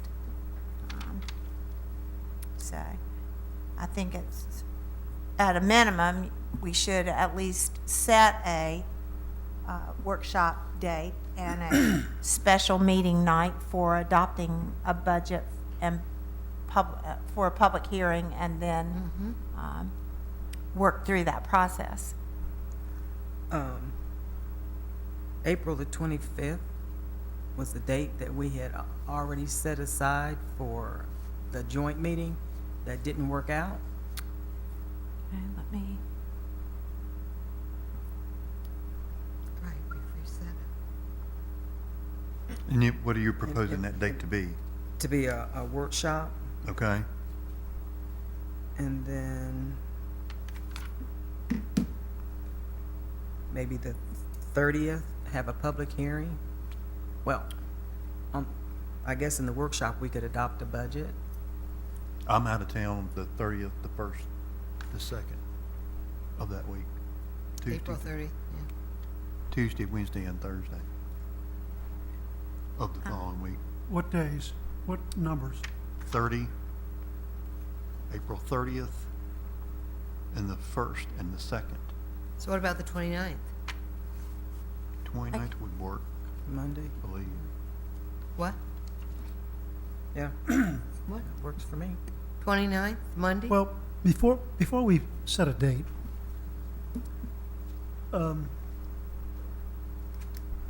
this budget, since I've been on this board, we've presented a budget, and it's a budget of needs, not of wants, not of anything else, but a budget of needs. And every single year I've been on this board, we've cut it and cut it and cut it to a point where we can meet. But what in the world are we going to meet for? Because there's nothing more to cut. I just don't see it. Excuse me.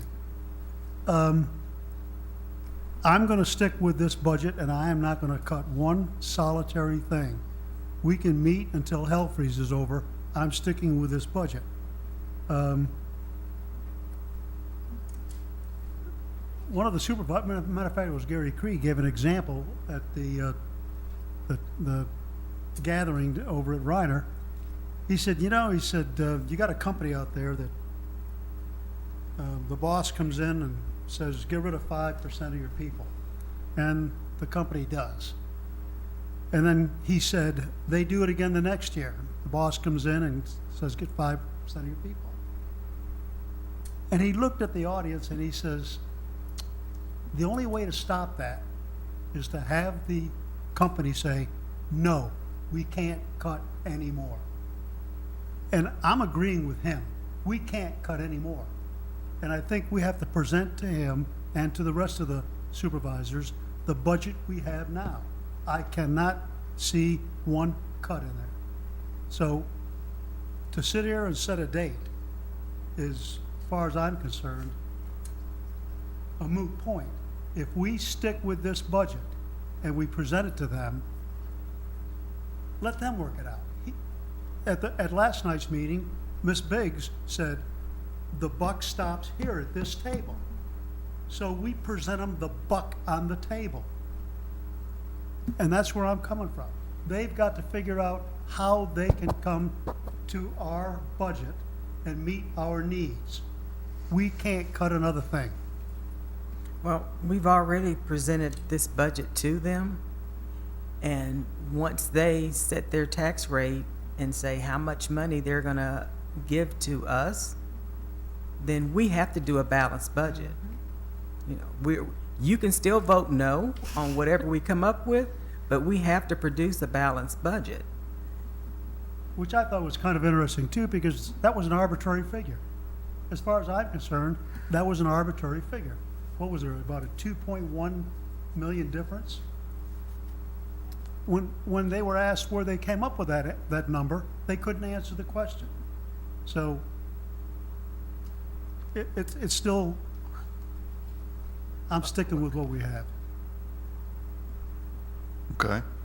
But that still doesn't solve the problem that we have as a board collectively in the fact that we have to present a balanced budget. I mean, that's I admire your State individual law that we have to stance, do but that. we still as a board have to plan for filling the gap. Okay? Or they have to do it. No, well, they've already said what they're gonna give us. Yeah. Okay?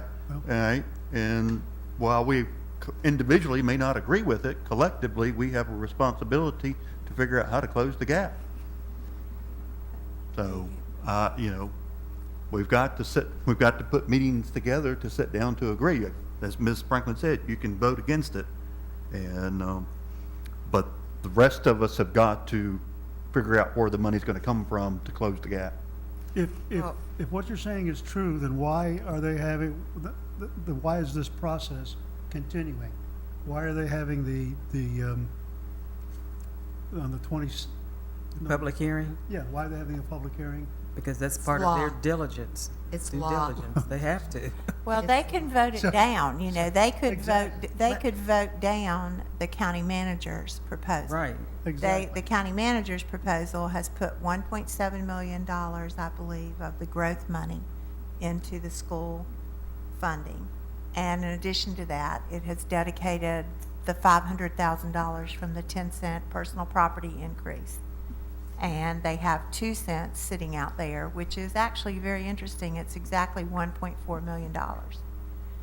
They have 2 cents sitting in a future capital reserve for schools. And so the supervisors, if they wanted to, could decide that the 2 cents should be used for the current budget year.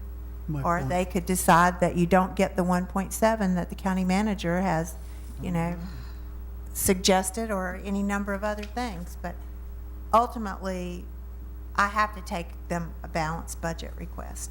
And so we have to go through an exercise of deciding how do you make a balanced budget. So although I certainly understand that I don't want to cut anything else, I've spent the last 3 years cutting things out of the budget. Just evil. It would be nice to add something sometime. Talk to our state legislator. We only have also so many days in the month of May and June, and teachers have Right. to know what their story is. Yeah, And so we had some conversation about some dates, and I think my recommendation to you all is that you set them as tentatives. Then if you decide you don't want to have them, you don't have them. But, you know, at least you've got them on your calendar for you to be able to conduct the business that you may need to conduct. So the 25th was a tentative date, and that was, Ms. Franklin suggested that as a workshop, budget workshop on the 25th. It's a Thursday of April. And during that meeting, we could come up with a budget to present for public hearing. The challenge on that is, I think we have to give a 3-day notice, do we not? And if we tried to have the meeting on Monday, would that suffice as 3 days? 3 days. It would be 3 work days or 3 calendar days Public. for a public hearing. Well,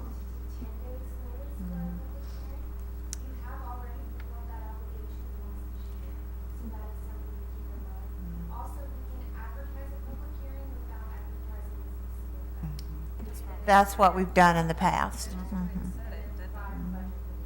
okay. But I'm hearing the board say that you definitely want to do the second public hearing, even though you are not required by law or any, it's your practice to do that. So they want to do that.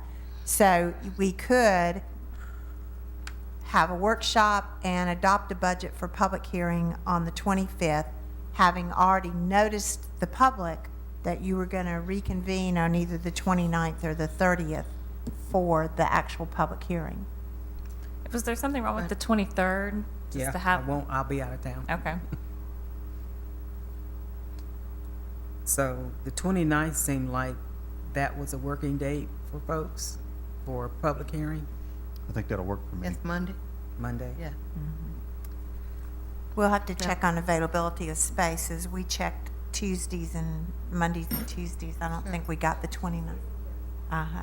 I think So we'll check on availability of space, but, you know, if we have to, we can do it in alternative space other than this room. Oh, sure, the high school.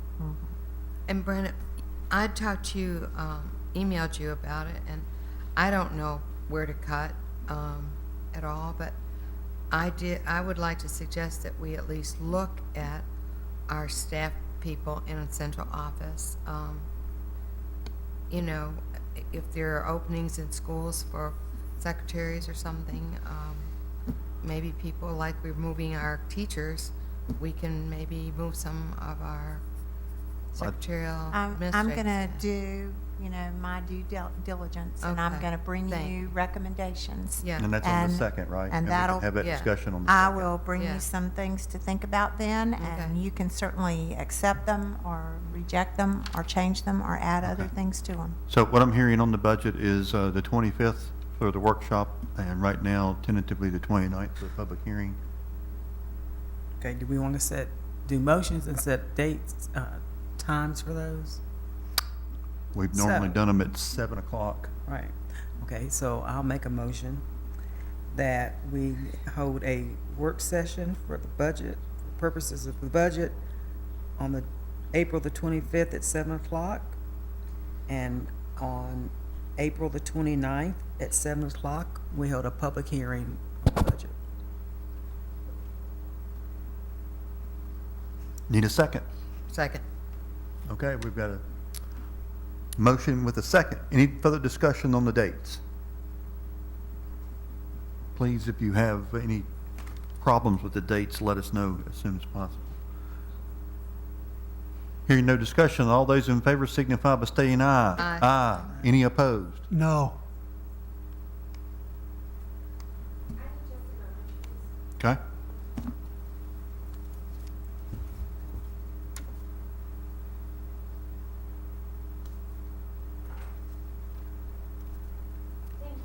Okay.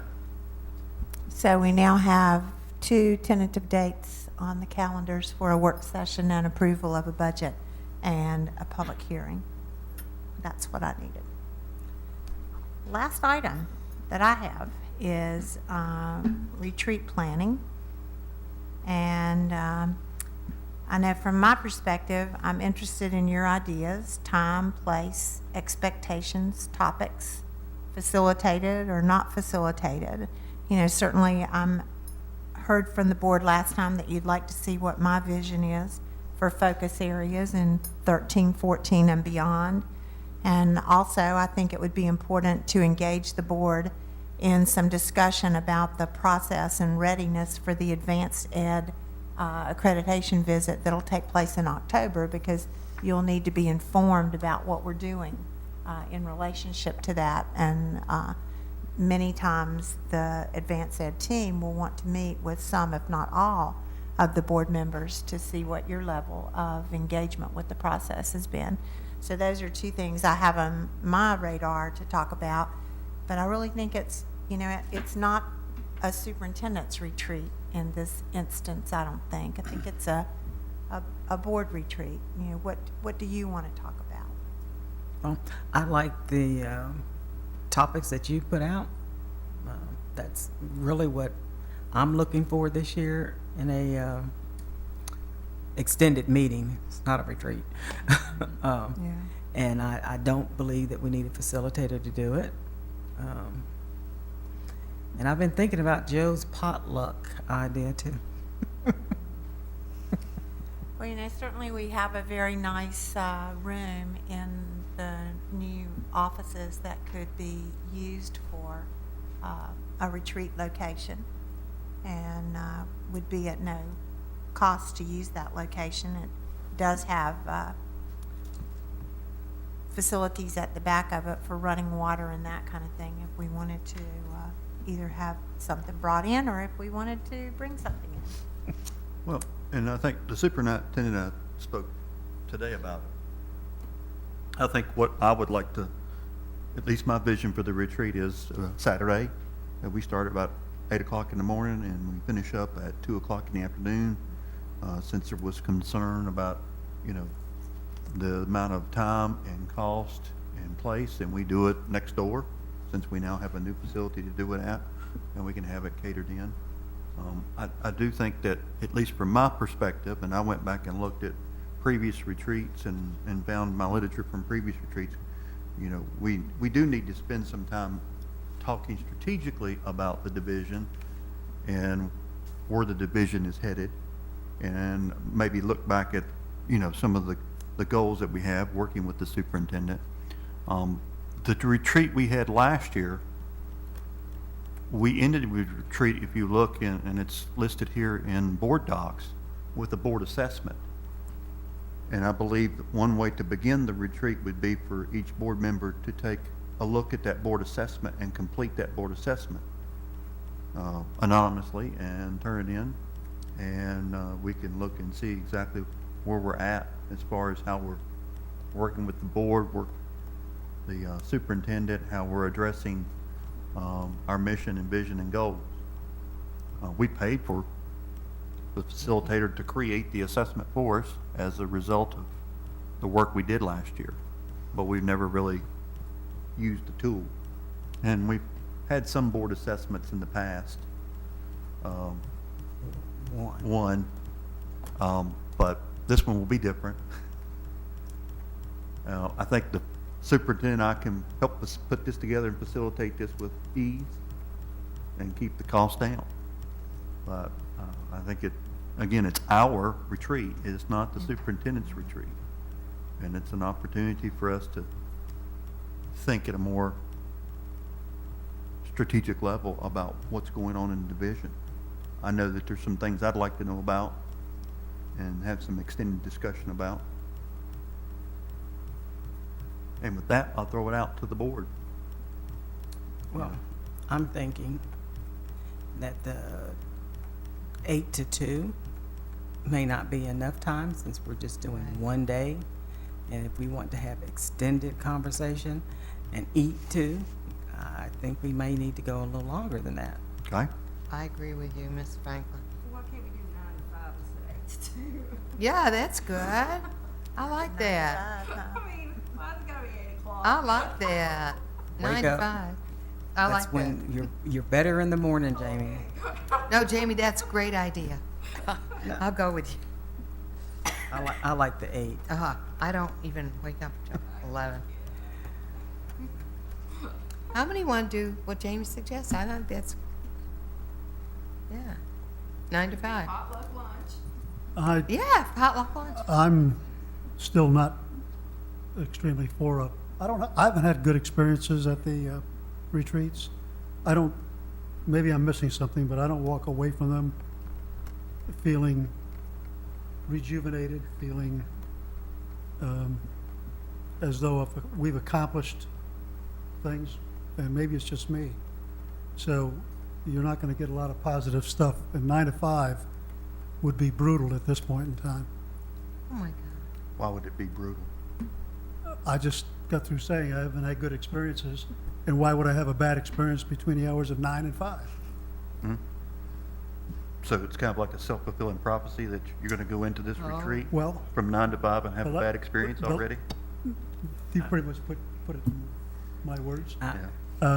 I've not had good experiences at the retreats. I don't walk away with great feelings. I don't walk away with great inspirations. And So really a good assessment probably would be good then. might be. That might be the I perfect would thing. I would recommend 9 to 3 with the possibility of extending it if we need to. If I've got to do it. Been through several retreats depending on the issues that are going on in the district and with the board, they've looked different. And I'm looking forward to getting back to talking about the district. Yeah. And what we need to be doing with the district. So this is one that I am looking forward to.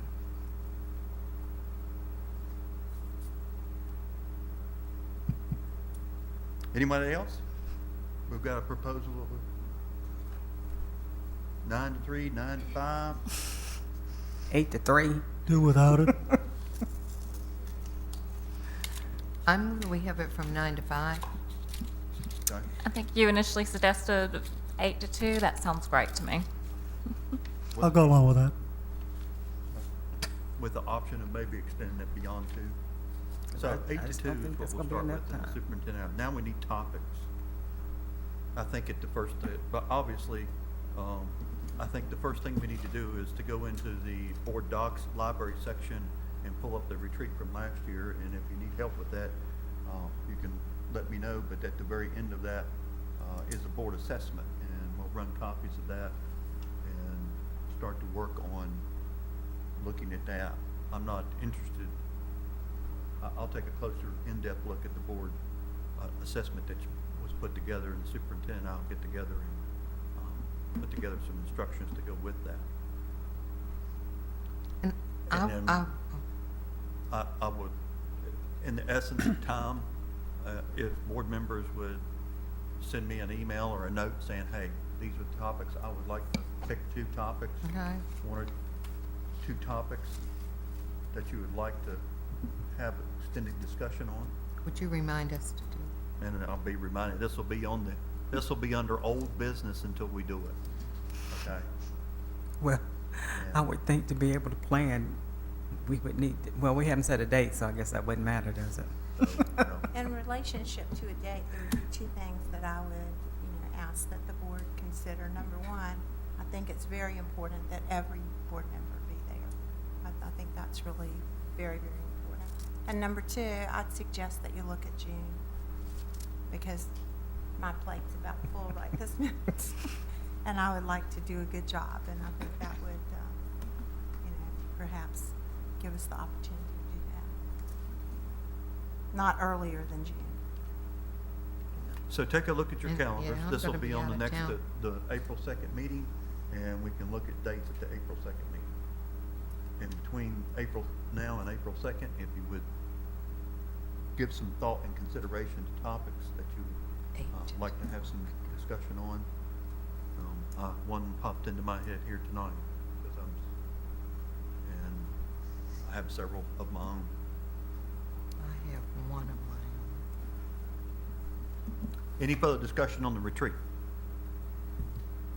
Unfinished business by school board members. Anybody have any unfinished business?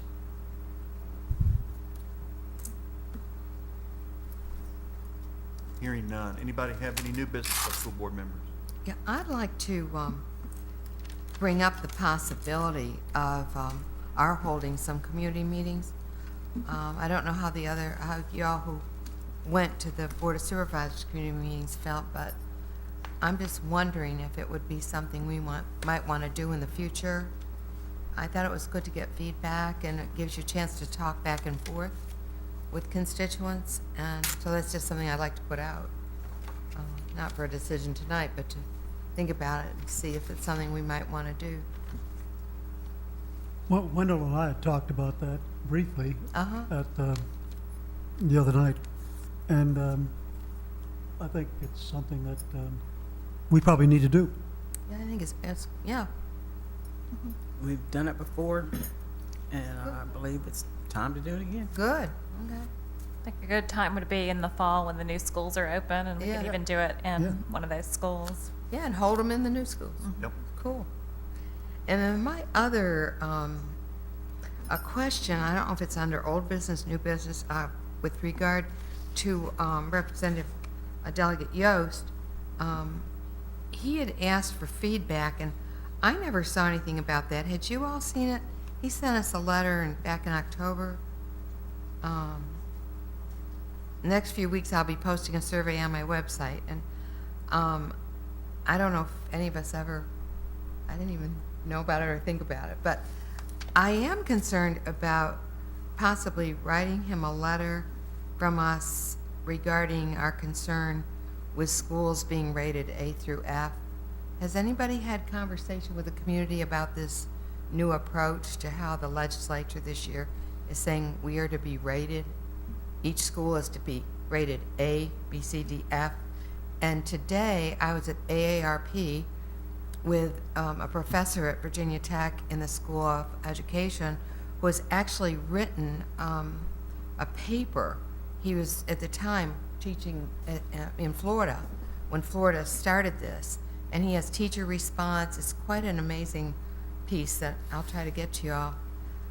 But I'm just wondering if at some point we might want to write at least our concern to our representatives that represent this district about how we as a board feel. I know that the Virginia School Board Association was not for it, and I just wonder whether we should be sharing our concern with our legislators. I can tell you that I have spoken to Delegate Yost myself about my position on the AF. He did vote for it. He did. I was He surprised. supported it. I think the train has left the station. That's my thought. I agree. My readings are that's a done deal. It is a done deal, but is there any way to turn it? I don't know.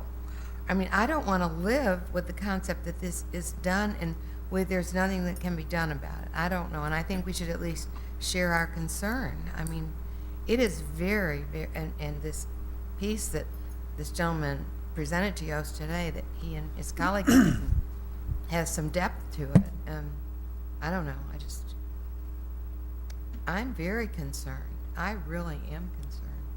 Well, In I the- mean, we In the deliberations, I did communicate with the our delegation, my opinion as superintendent, not in favor of A through F, and I believe I copied you all on what I wrote. But, again, I'm happy to write a letter if that's what you'd like. I mean, this was funding that could be used in other places, and we're already held to a standard with the SOLs. Exactly. And it's just ridiculous. Just shows how some people are out of touch and want to be in control. Well, and I really believe again that, schools that are rated F are going to be turned toward privatization of some kind or another. And money will go there. That's the whole idea. Exactly. To get rid of public education, Yeah. and anything that can be done Yeah. to show that it's not working, Yeah. and put layer and layer and layer upon it to say it's not working, Exactly. will take us that way, and we'll end up with that separate but equal, if not even that. No, not even that. And I don't know. We can think about it. But I would really like to let our delegation know how we feel as board about it. It's just, not that it may do any good, Okay. but. It's almost 11 o'clock. I know. Got something Yeah. else?